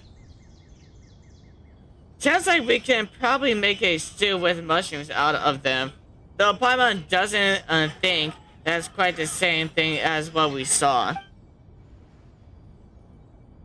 Anyway, in all my years in the woods, I've never seen it in Aranara.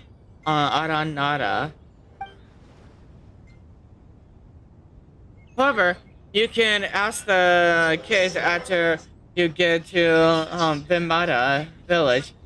They seem to be very into the legend of Aranara. Although children always try to hide their thoughts from adults, you can read their minds like a book. Just like Paimon.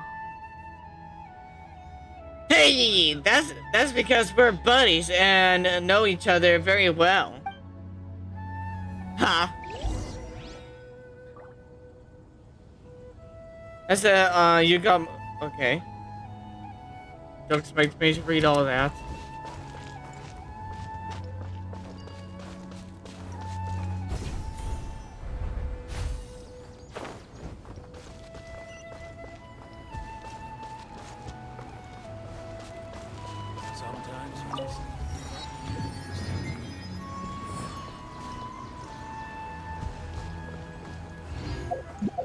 Also, let's look at this. Okay, so this is the quest to gain one of the two new and first Genjo characters. I'm gonna be doing this in the video after the stream. After the stream, I'm gonna record a video on that. This blade. It is the last link I have to the land of my birth. Wait, I saw a frog. Let me see. Did I see a frog? I'm back on Grandpa. Ahmad here. Rana, you know the job of a forest watcher is important. We should come around more often. Yeah, I know.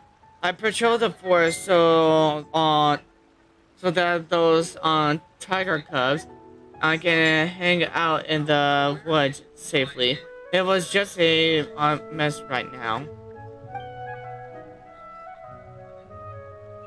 there are tigers in Vimada Village. We've never seen tigers before in this game, or or anywhere in Tibet. Tiger cubs refers to Thumb and his friends. By the way, your voice, I don't think I've ever met you. Do we have visitors? I guess Grandpa Ahmad here. These two are Rana guess Ahmad here. Okay. Ah, I see. Welcome to Vimada Village, and thanks for helping Rana out. I plan to form a night watch, getting Alfonso, and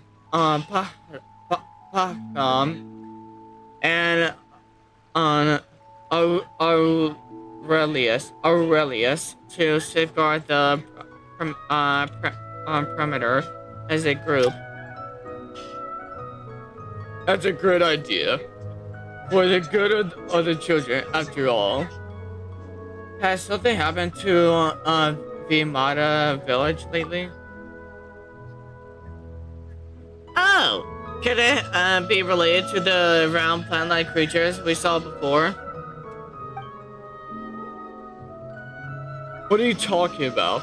That sounded like a cabbage from your description. Huh? It's okay, we're just a little uneasy from some recent events. I've spent my whole life in Vimada Village and never saw anything like this. Huh. I won't bore you with my stories. Please watch over Arana. She's always been a troublemaker since she was little. Really? I never got that impression. She got lost in the woods once when she was 7 or 8 for a couple of days. How's that being a troublemaker? I swear, a lot of adults and senior citizens lately say that some people were troublemakers when they were little, when like what they did wasn't even making trouble. Here now, Grandpa Ahmad here. Fine. You'd be a good host now, Rana. Don't let our guests down.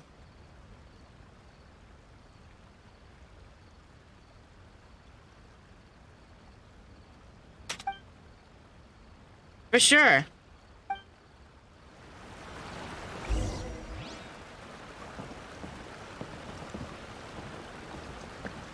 Oh, but are we still on? Yeah, we're still on this.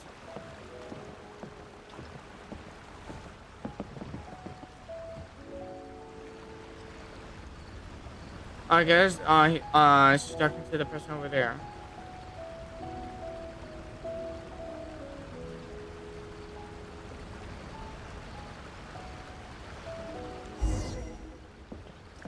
Can y'all please have some voice dialogue, please? I mean, this is the main story quest, so I don't know why you're not talking. Unless you're not that much of an important character.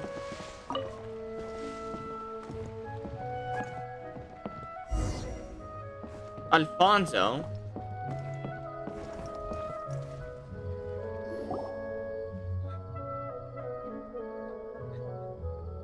Allow me to introduce these two impressive travelers who have helped me a lot. And this here is Alfonso, just about the most dependable person in Vimada Village. Excuse me? You flatter me, Rana. Anyway, nice to meet you two, and thanks for looking after Rana. No problem. You don't look like a local of. You don't look like a local, Alfonso. Are you a traveler too? You're an experienced traveler indeed. saw right through me at a glance. I came as an apprentice from Fontaine. Ooh. But ended up staying on because I really like it here. Really? So you're now a citizen? Wouldn't you just say that you recently just moved into Sumeru then? And it's been years since. Alfonso is practically one of us now. Then why the frick does he not look like one of you? Anyway, how are the kids? They're not running around, are they? I mean, it's not a good time, right? I mean, it's not a good time right now. They're in the village waiting for you to return after Kavus came back. You mean you've been in Sumeru for a few years and you already got married and have kids? Damn, this guy is pretty quick on his legs.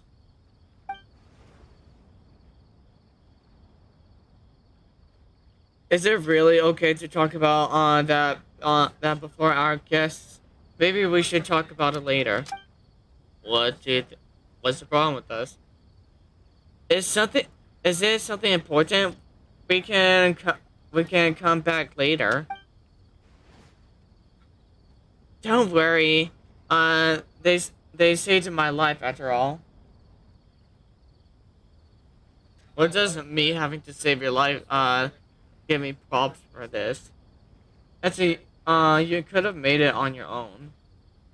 I fight very well. Time is life to me. You saved me time. So you saved my life. Oh, okay.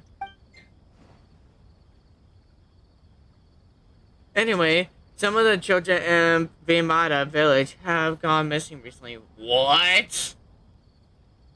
That warrants much more than just an anyway. Is someone abducting the kids? This is a very serious problem. Have you notified the sheriff in Sumeru City yet? Is there anything we can help with? Wait, just listen to me.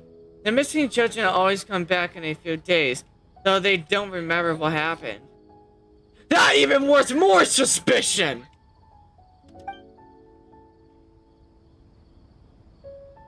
I'd round up a search party every time. Sometimes we'd run into wild animals. Sometimes a withering zone. Other times, outside is obviously tough for us too tough for us to handle. However, we could never find the kids since the woods are simply too big to search, even for Rana. Really? Yeah, but in the end, they could suddenly return when no one was paying attention and couldn't recall anything when asked. My mom does that too. Oh, so it's regular for kids? Hey, quit it, you two! Sorry to digress. They remembered nothing at all. I'm not sure. I think they just don't want to tell us adults. Even though I'm only a few years older than them. What? What? I thought you were actually talking about kids. If they're just a few years, if you're only a few years older than them, that means they're only a few years younger than them. Wouldn't they be teenagers? Man, I'm sick of adults calling teenagers kids. Y'all don't know crud. There's the reason why the word teenagers exists.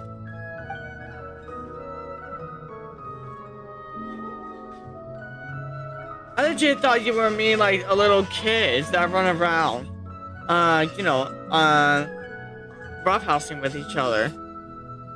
Still, that's still pretty concerning.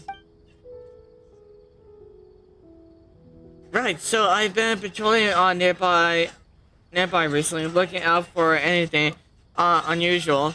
That's also why I just spoke to Ahmad here, excuse me, about forming a night watch.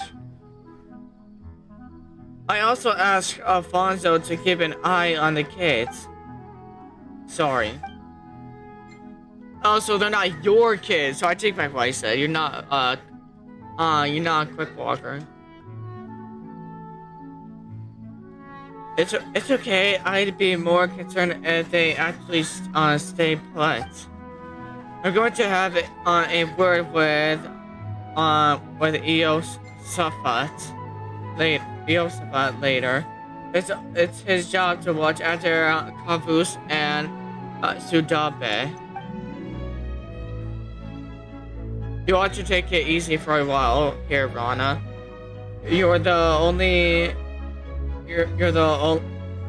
one who can get through to the kids. You mean teenagers? It's dangerous outside lately.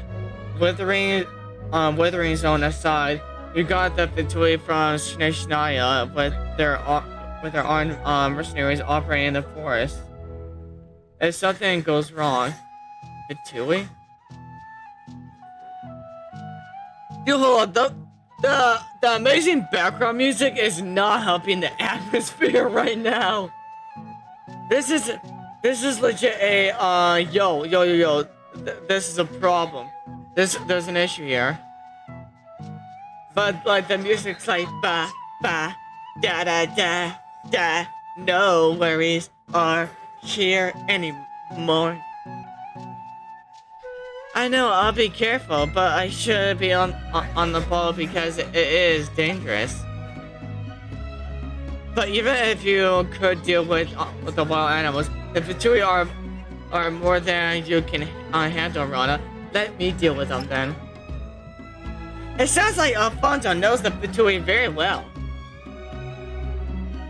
I learned about them from the travelers sailing between Sumeru City and Port Ormos.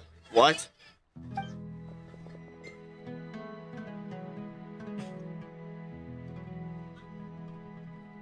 It's Rana! Rana is back with Alfonso too. Okay, I take back what I said. They really are kids. Wait, are you a teenager then? How are they just a few years younger than them? They look like they're around like 7 to 9 years old. Here comes trouble. Anyway, I'm thinking over, Rana. I picked a bunch of starshrooms for you, Rana. I have done. Didn't you promise me to never wander outside the village? The Rish Aboland Raja will come and get you if you don't behave. Excuse me. I'm big now and I am not scared of anything. Did you catch the Gatod Raja this time, Rana? I want to hear more. I want to hear some tales from the woods, Rana. Well, I didn't see the Gatod Raja this time, but I brought you a golden lion and a silver blood though. Another lion, weasel thief, Vopro power. Why weasel thief? Silver dusk bird? Silver bass! Super Silver Spectre? Are those even a thing?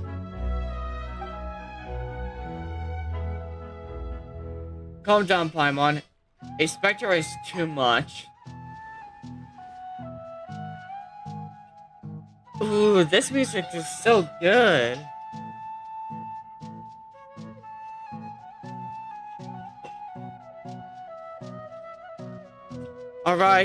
Alright, stop picking on them. Vopro and Paimon are my friends.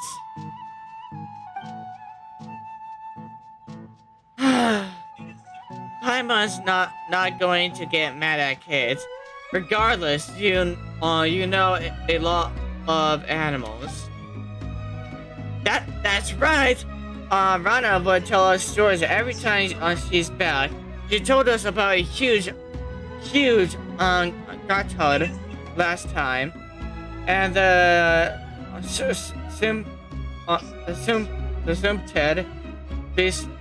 Sumter Beast Lord.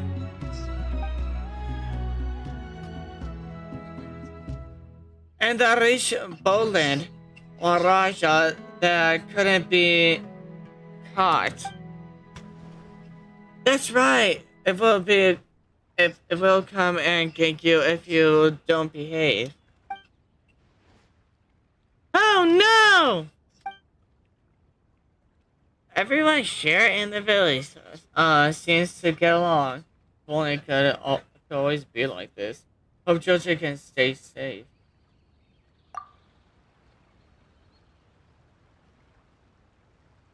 Anyway, my friends here came from a place far, far away. Why don't we let them tell a story on today? Sure, I guess. Sure, our trip to Sumeru has been a very eventful one. Yay! Let's all go to Rana's house. The last one there is a spectator. Okay, I don't get that.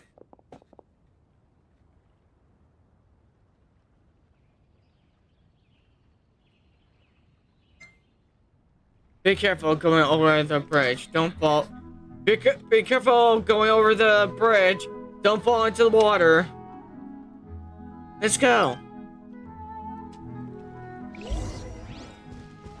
Alrighty then.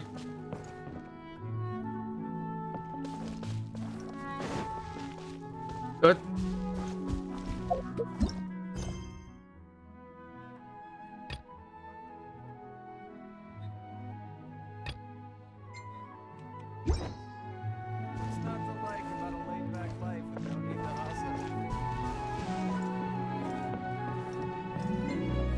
I guess this is actually a side mission this whole time.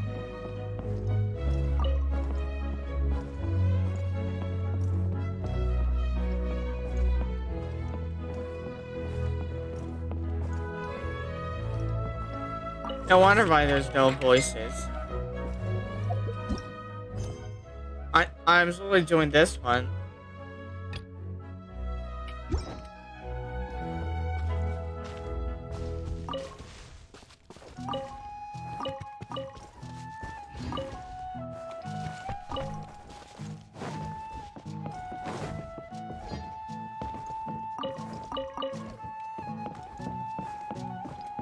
Anyways, I'm gonna continue this quest some other time.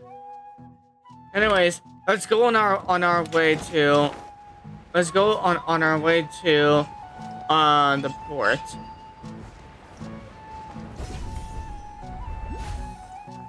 Man, that doesn't get old. It's so cool. Shadows of Fate.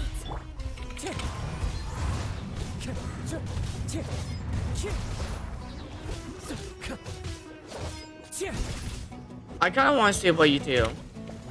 Oh, you do physical attacks.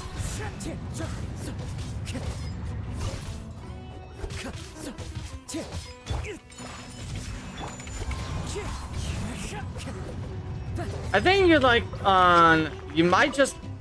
Oh! They also drop those? I think that.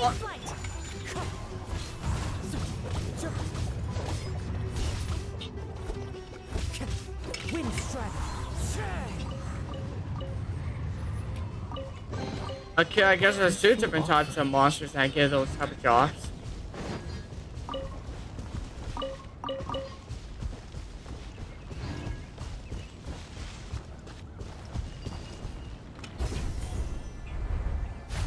Cool.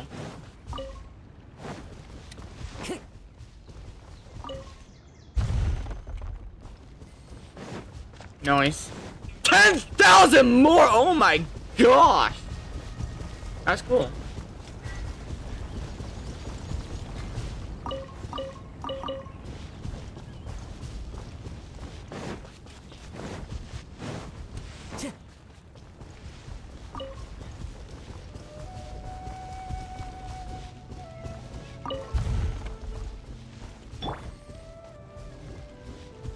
Delve into destiny.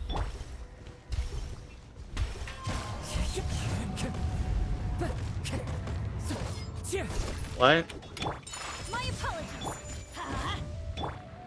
Wait, but doesn't this type of thing... I guess that's not one of them. Oh, come on! Well, time to bring out the Denjo Traveler. Sorry, Bennett, but I had to bring out the Denjo Traveler. Just what will we come across this time?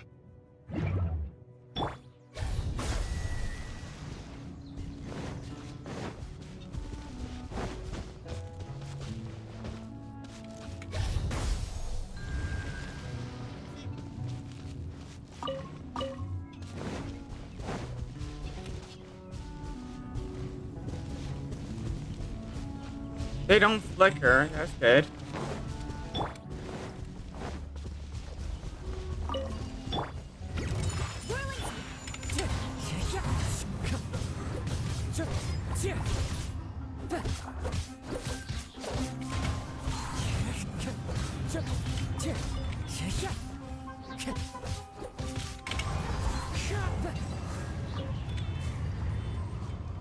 Propagate! No. What? Who says there aren't benefits to a life of wandering? All of that just for a common chest. Tisk.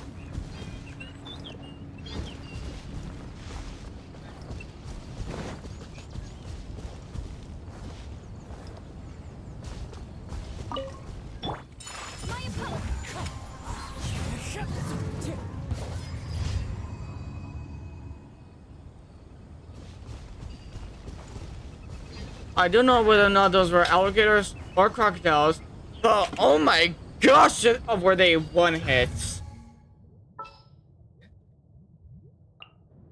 Gonna be epic. Like, jeez. Huh? I guess this is one of those run guards that literally don't move. Lost energy block. Huh?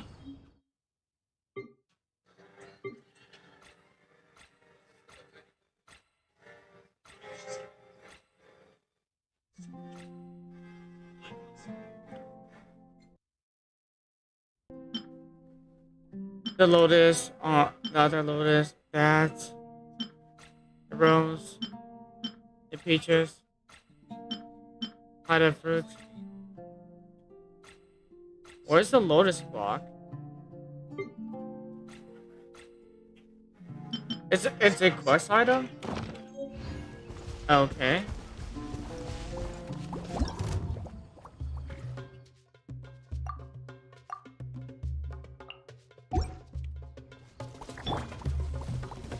Take flight.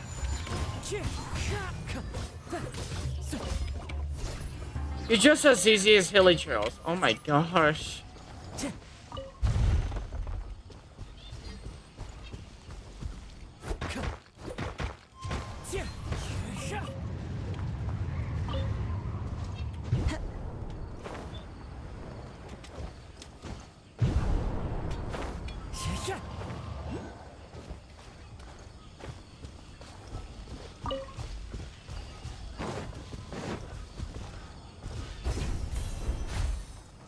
Time to go.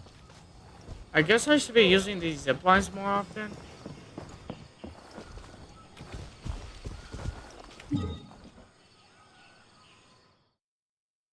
Oh, that would help. Hold up, I'm gonna go to the statue of the 7 so I can see where I'm going.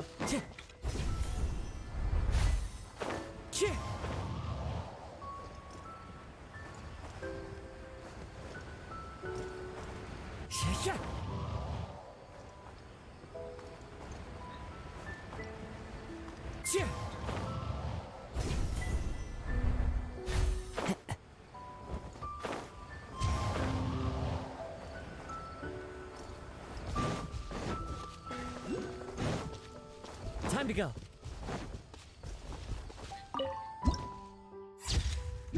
Nice.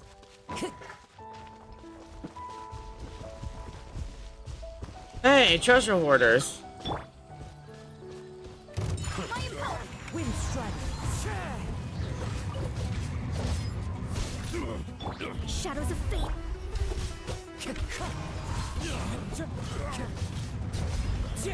I wasn't done.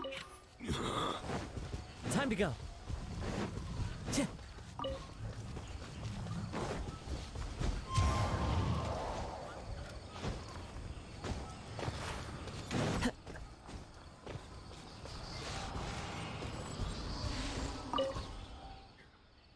The road opens itself before those with noble hearts. Nice. Wait, oh. I guess I didn't. What the hell is that? Is that some huge robot or something?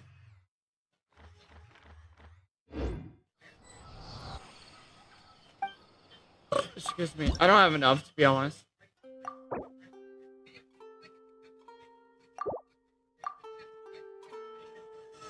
I thought those were the exits. I forgot to hit the escape button, but I guess I put in my the only two type of digital oculuses I had.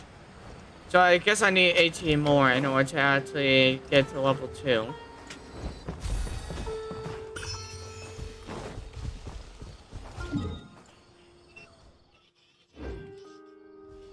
Oh!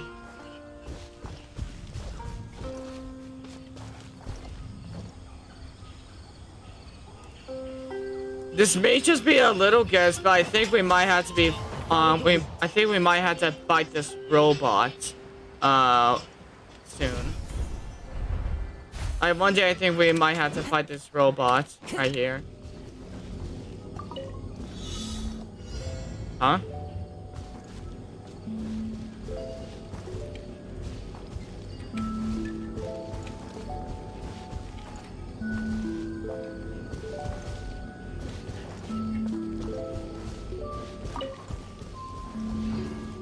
Okay, that's no fair.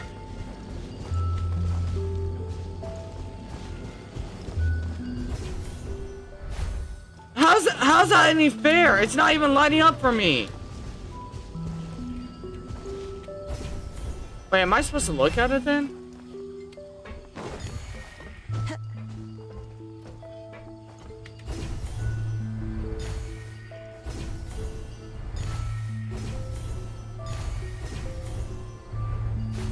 Oh, so I'm supposed to look at these things.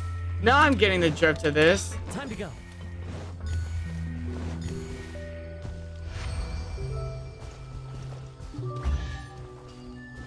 Oh.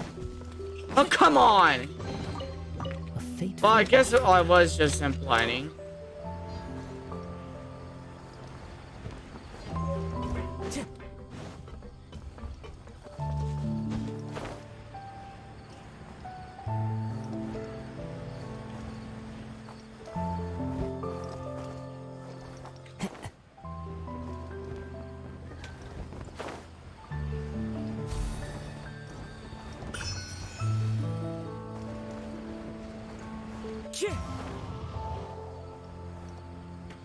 And then there's another digital oculus right there.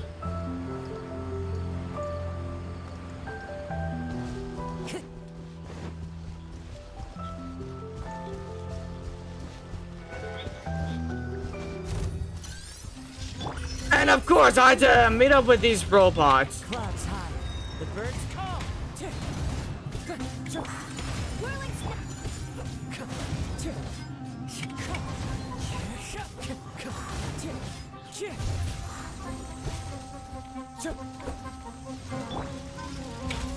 Everybody stand back.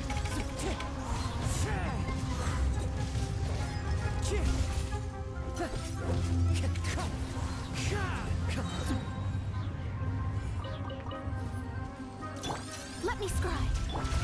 My apologies. Fallen leaves, adorn my night.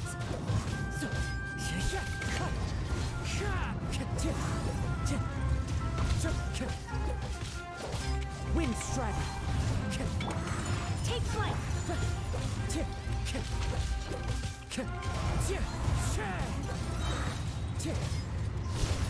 Delve into destiny. Whirling snow.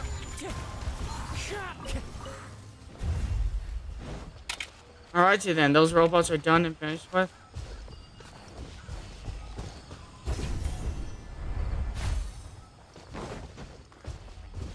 Let me guess, I have to take down these guys. My apologies.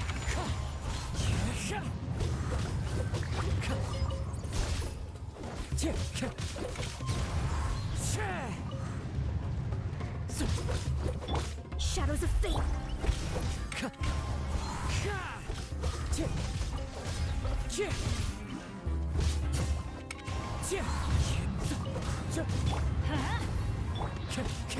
Well, I haven't seen a Denjo slime yet till now.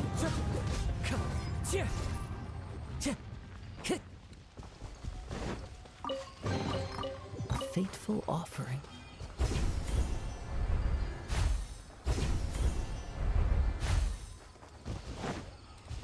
These weapons are way more useful once you know how to actually use them.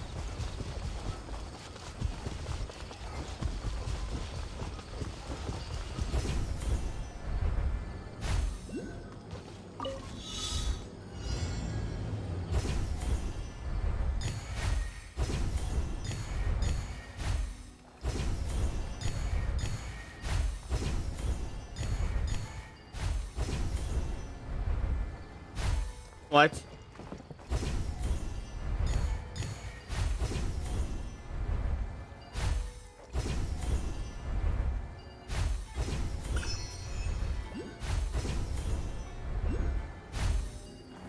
Time to go.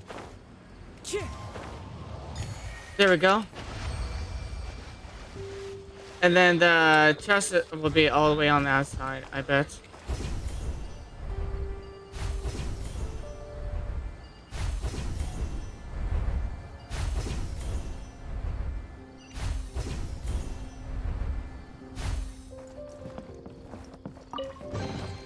Who says there aren't benefits to a life of wandering? Is this the port? Yes, we're here! Ah, finally.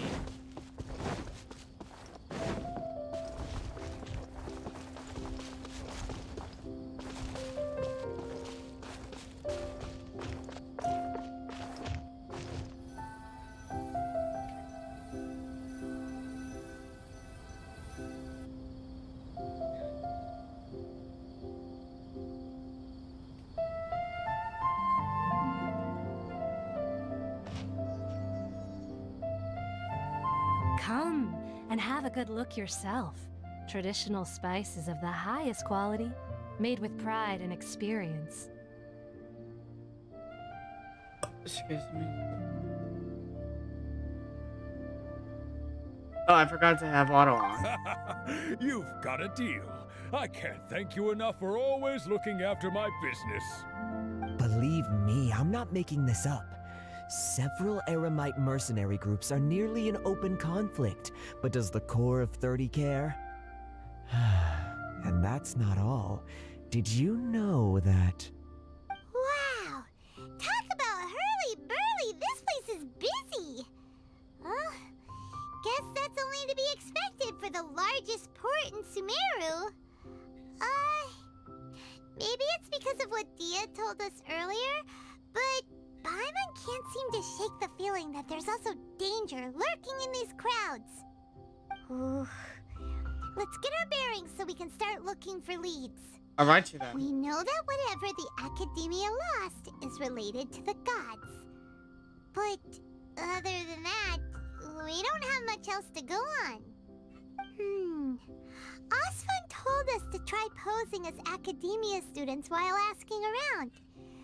Paimon checked the Akasha on the way here, and the Academia doesn't seem to have any research facilities in Port Ormos. Paimon doesn't get it.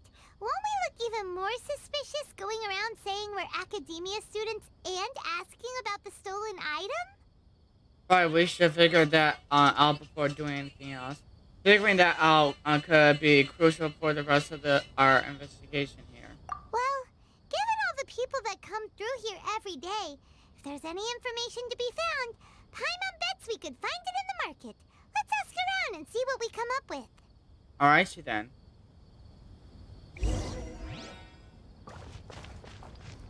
First and foremost, let's get that waypoint so then we can teleport back here at any time. There we go. My thing is that I want to see how close I am. Oh, so I'm not really close to getting to another 160 primal gems for our wish.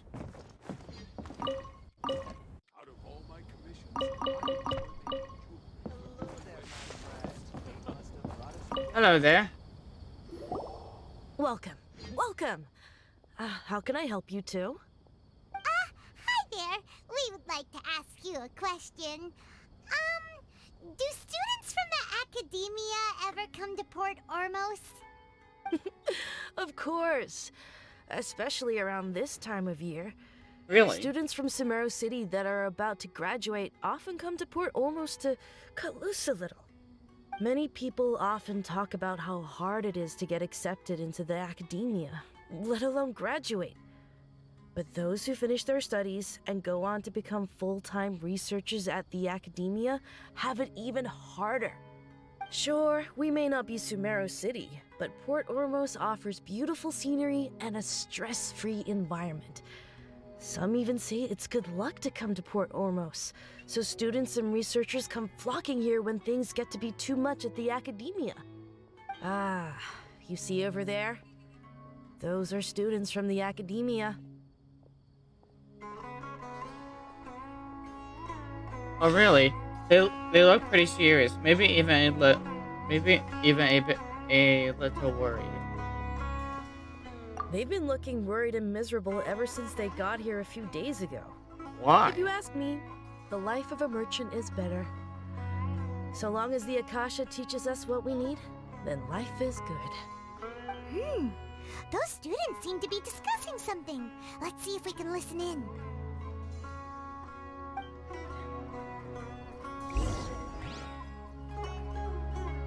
Alrighty then. It's no good. I've tried asking around, but I haven't been able to learn anything useful. Not to mention that a bunch of scary-looking Eremite mercenaries have been posted along the streets now. There's been a lot of fighting between the different Eremite factions in Port Ormos. If we choose to move on our own, then it would be wise to steer clear of them. Especially the group that's constantly shouting some stuff about the Scarlet King and some resurrection. I've even heard that the Citadel of Regzar is starting to get fed up with them.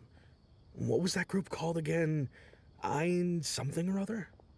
They're called Ein El Akhmar. Today, I heard that the thing we're after might be in their possession at the moment. Wait, come again? Don't you see? Many of the Eremites in Port Ormos deal with trading this kind of thing. They're usually pretty wary of outsiders, but not so with students of the Academia. It's because the kind of goods that students are looking for aren't the kind of goods that Eremites are after. As long as they know you're a student, then deals can be made. I've heard that Ein El Hakmar likes to set up shop at the Jafar Tavern. Supposedly, if you're willing to part with 500,000 Mora, they'll give you info on anything. That's a lot. Wait, did you say 500,000? If information alone costs that much, then how could we ever afford to buy what we're looking for? Yeah, that's a good question. I guess we might as well give up on trying to graduate this way. I wouldn't worry too much. Our field of research is very niche. Who else could possibly be after that kind of shady knowledge? I bet it's practically worthless to anyone aside from us. Oh, I guess that makes sense. Then the only thing left for us now is to find a way in. Why don't we all just pool our money together and pay for the information? Whoa! Did you hear that? A niche field of research and shady knowledge? It all sounds pretty suspicious to Paimon. It's very Is suspicious knowledge indeed. something people just buy and sell like that? Whatever was stolen from the academia was also related to knowledge. So, what's our plan?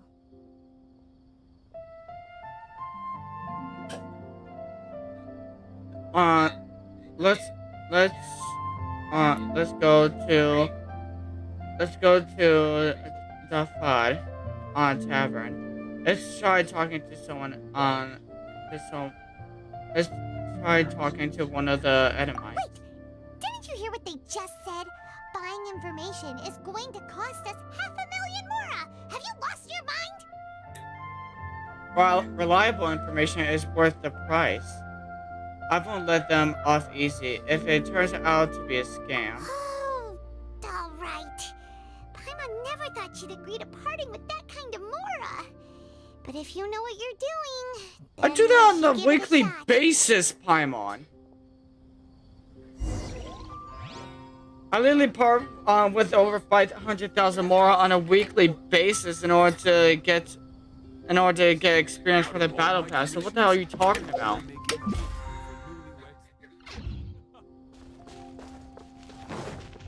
Hello there, my friend. That means practically any player who gets experience from that quest on the battle pass basically spends about 2 million mora every month.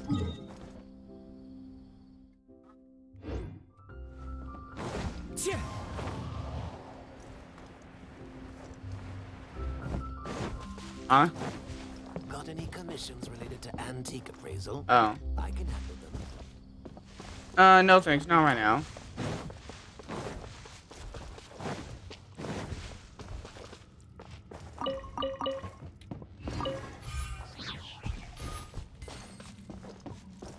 Time to go.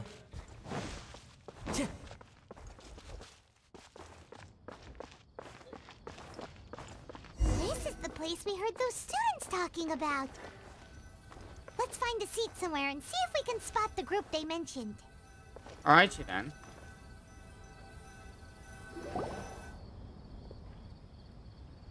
Oh, you've arrived.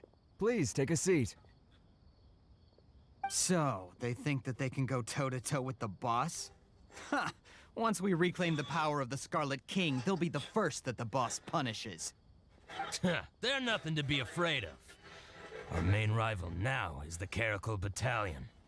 They've also amassed a significant amount of mora this time, so we mustn't underestimate them. How can the Caracal Battalion compete with the boss when they're nothing but a bunch of money-grubbing opportunists out for a quick mora?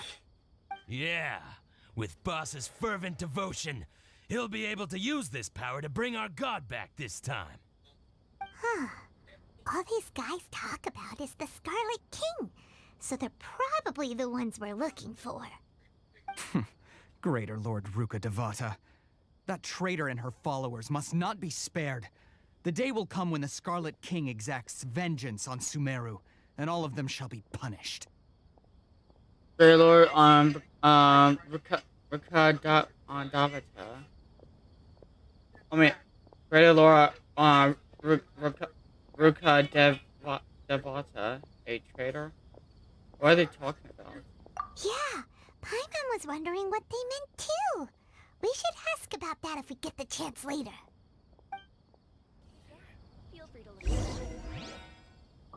Get some information from the Edomites.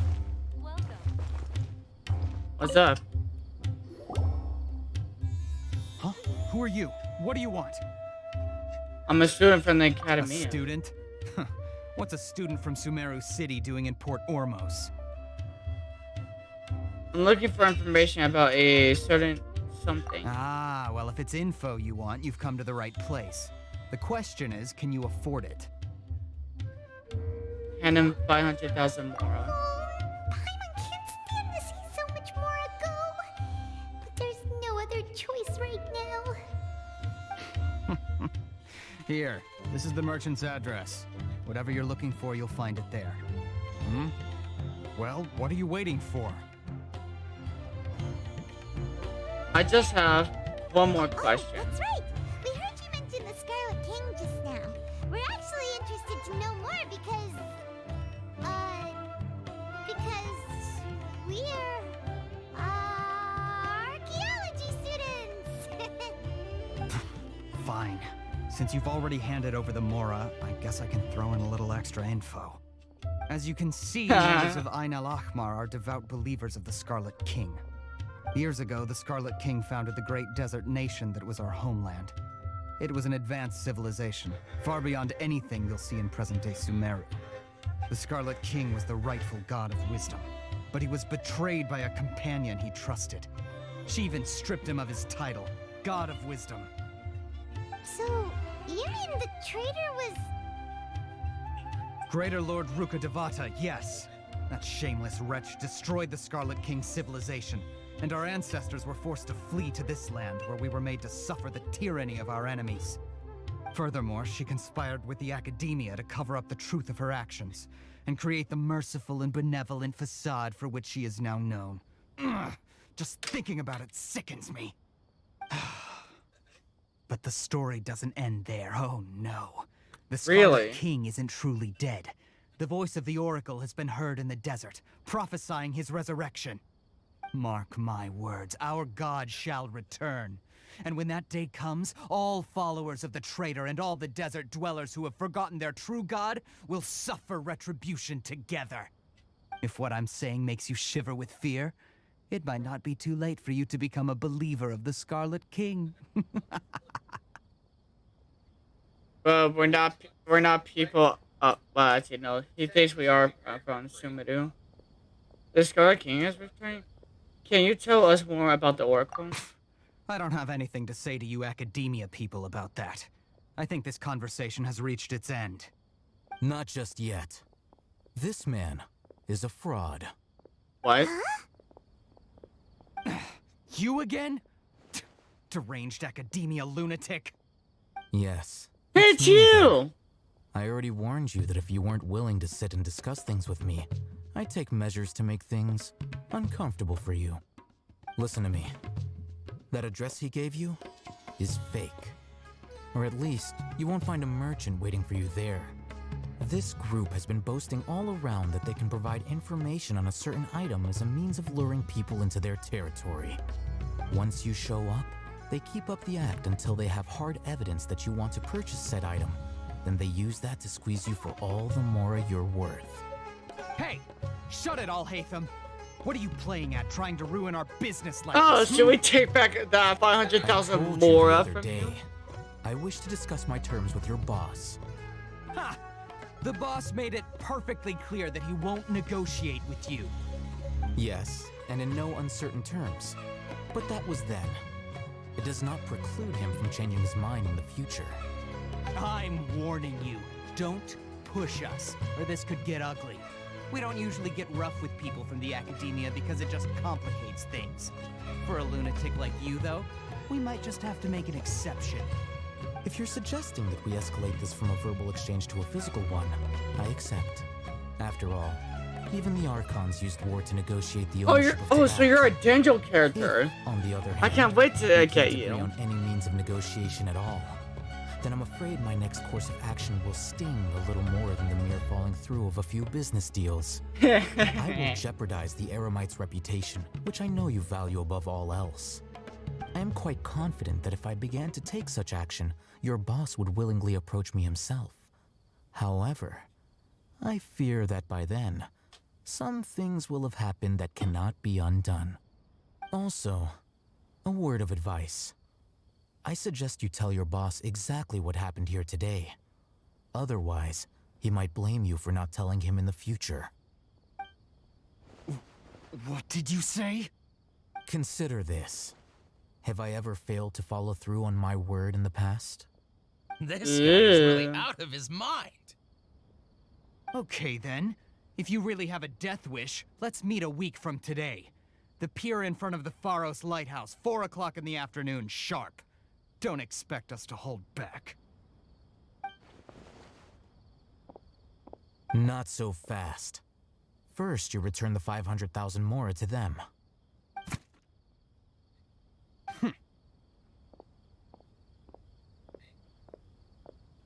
Please, I beg you, don't provoke them. We can't afford any trouble with this crowd. They haven't even paid for their food yet. Ah, Mr. Iman.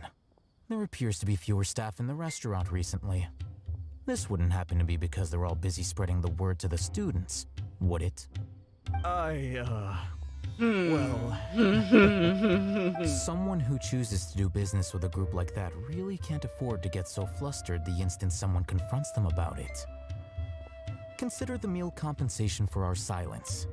I'd say you're getting an excellent deal. Whoa, did you see that? He not only got us our Mora back, but sent the Amorites running too. Plus, he seems to know a lot about what's going on around here. Let's catch up with him and ask some questions.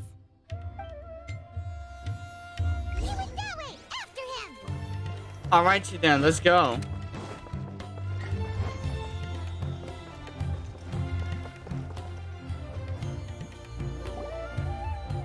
Wait up! It's Al-Haytham, right? What do you want? Thank you for your help back there. No need for thanks. My goal was to get to them, and you two gave me just the opportunity I needed. We're even. Really? Oh, I advise you to keep your distance from them. Since they weren't able to make off with your Mora in the end, they might harass you again in the future. Oh, it's all good. All right. Goodbye. Hold your horses! We still have something to ask you about! Yeah. Since you tore through their scam right in front of them, you must know the real story about certain something, no? Who exactly are you two? And why are you inquiring about that? I'm a student from the academia. A student? Right. Look, you should know that those thugs conducting business with you had nothing to do with your lie. Perhaps we can also talk turns. I know a thing or two about swordplay. Huh? Oh, yeah! He's really strong! Weren't you saying something about a physical exchange? We can help with that. He doesn't even have a vision. Forget it. We can manipulate the elements. But he can still use elemental energy. Otherwise, there's no way we'd go asking for info from from guys like that. Those high-headed thugs are definitely gonna bring a lot of backup for your next meeting.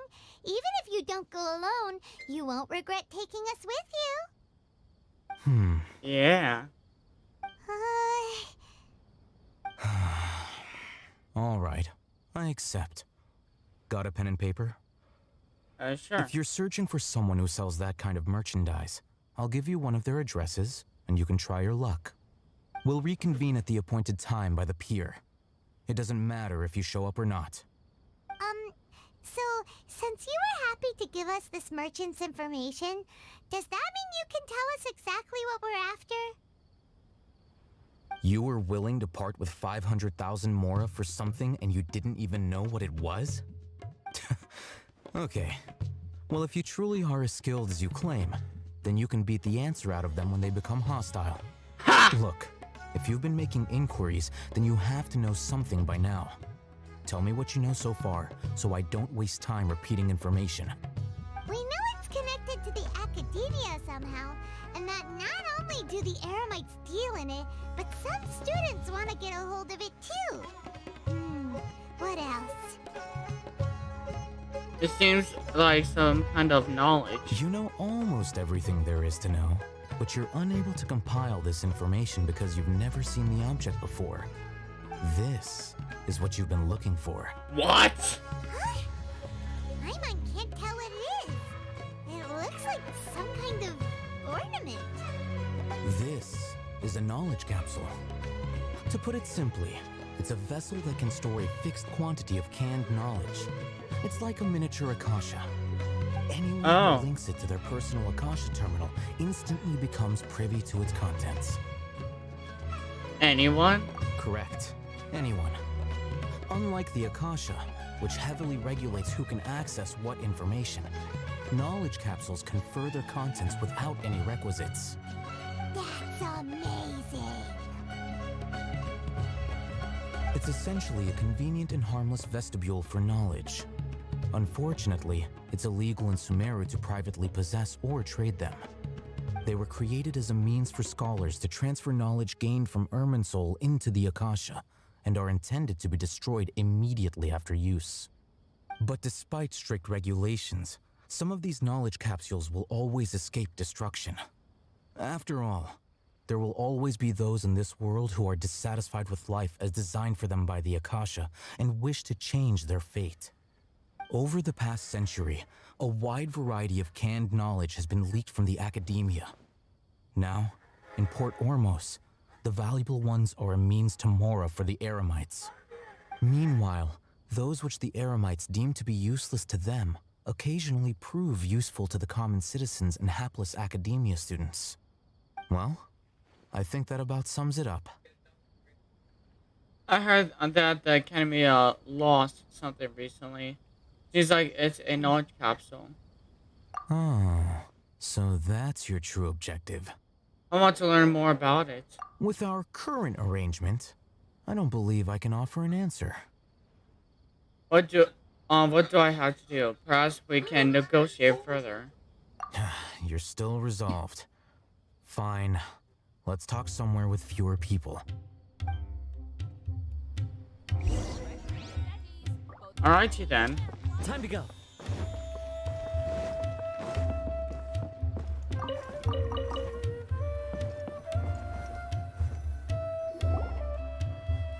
Let's continue our conversation here.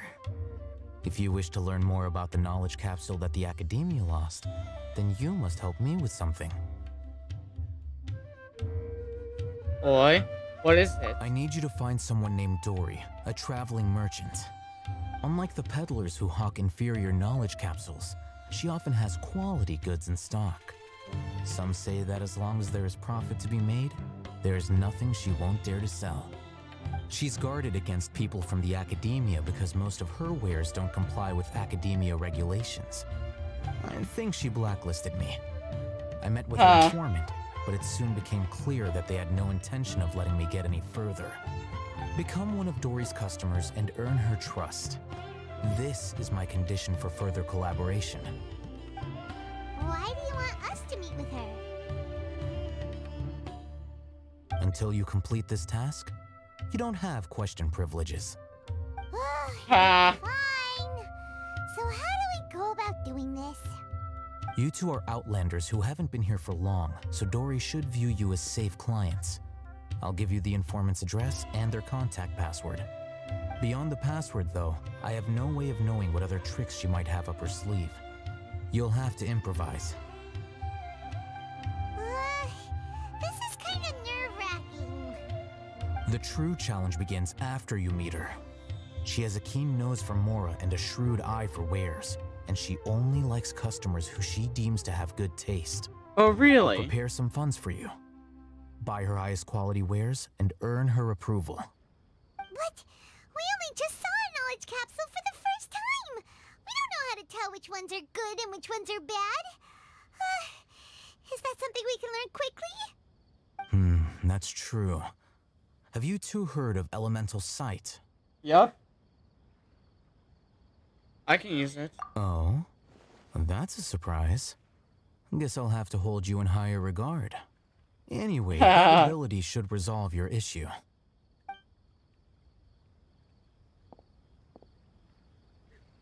Here are 2 knowledge capsules. Tell me, can you detect any difference in their quality?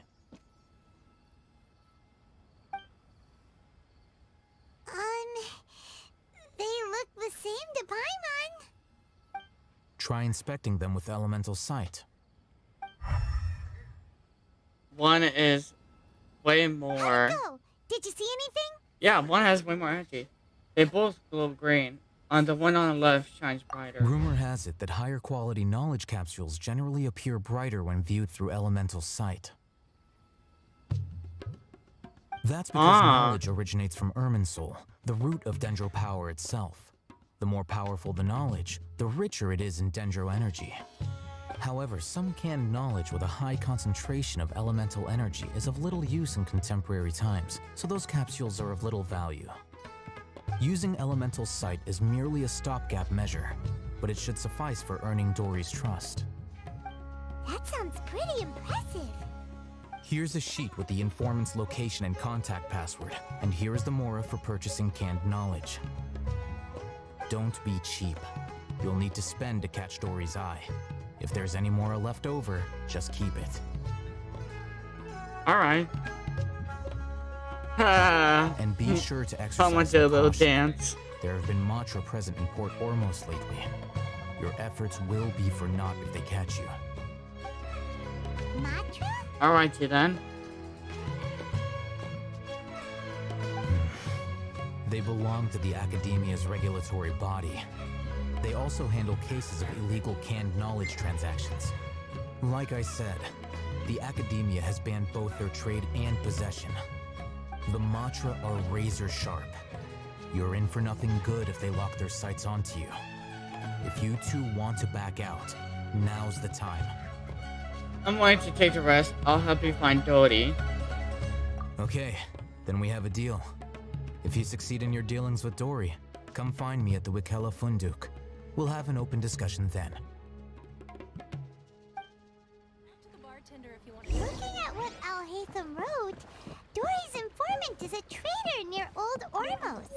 Let's follow these instructions and try to get in contact with him.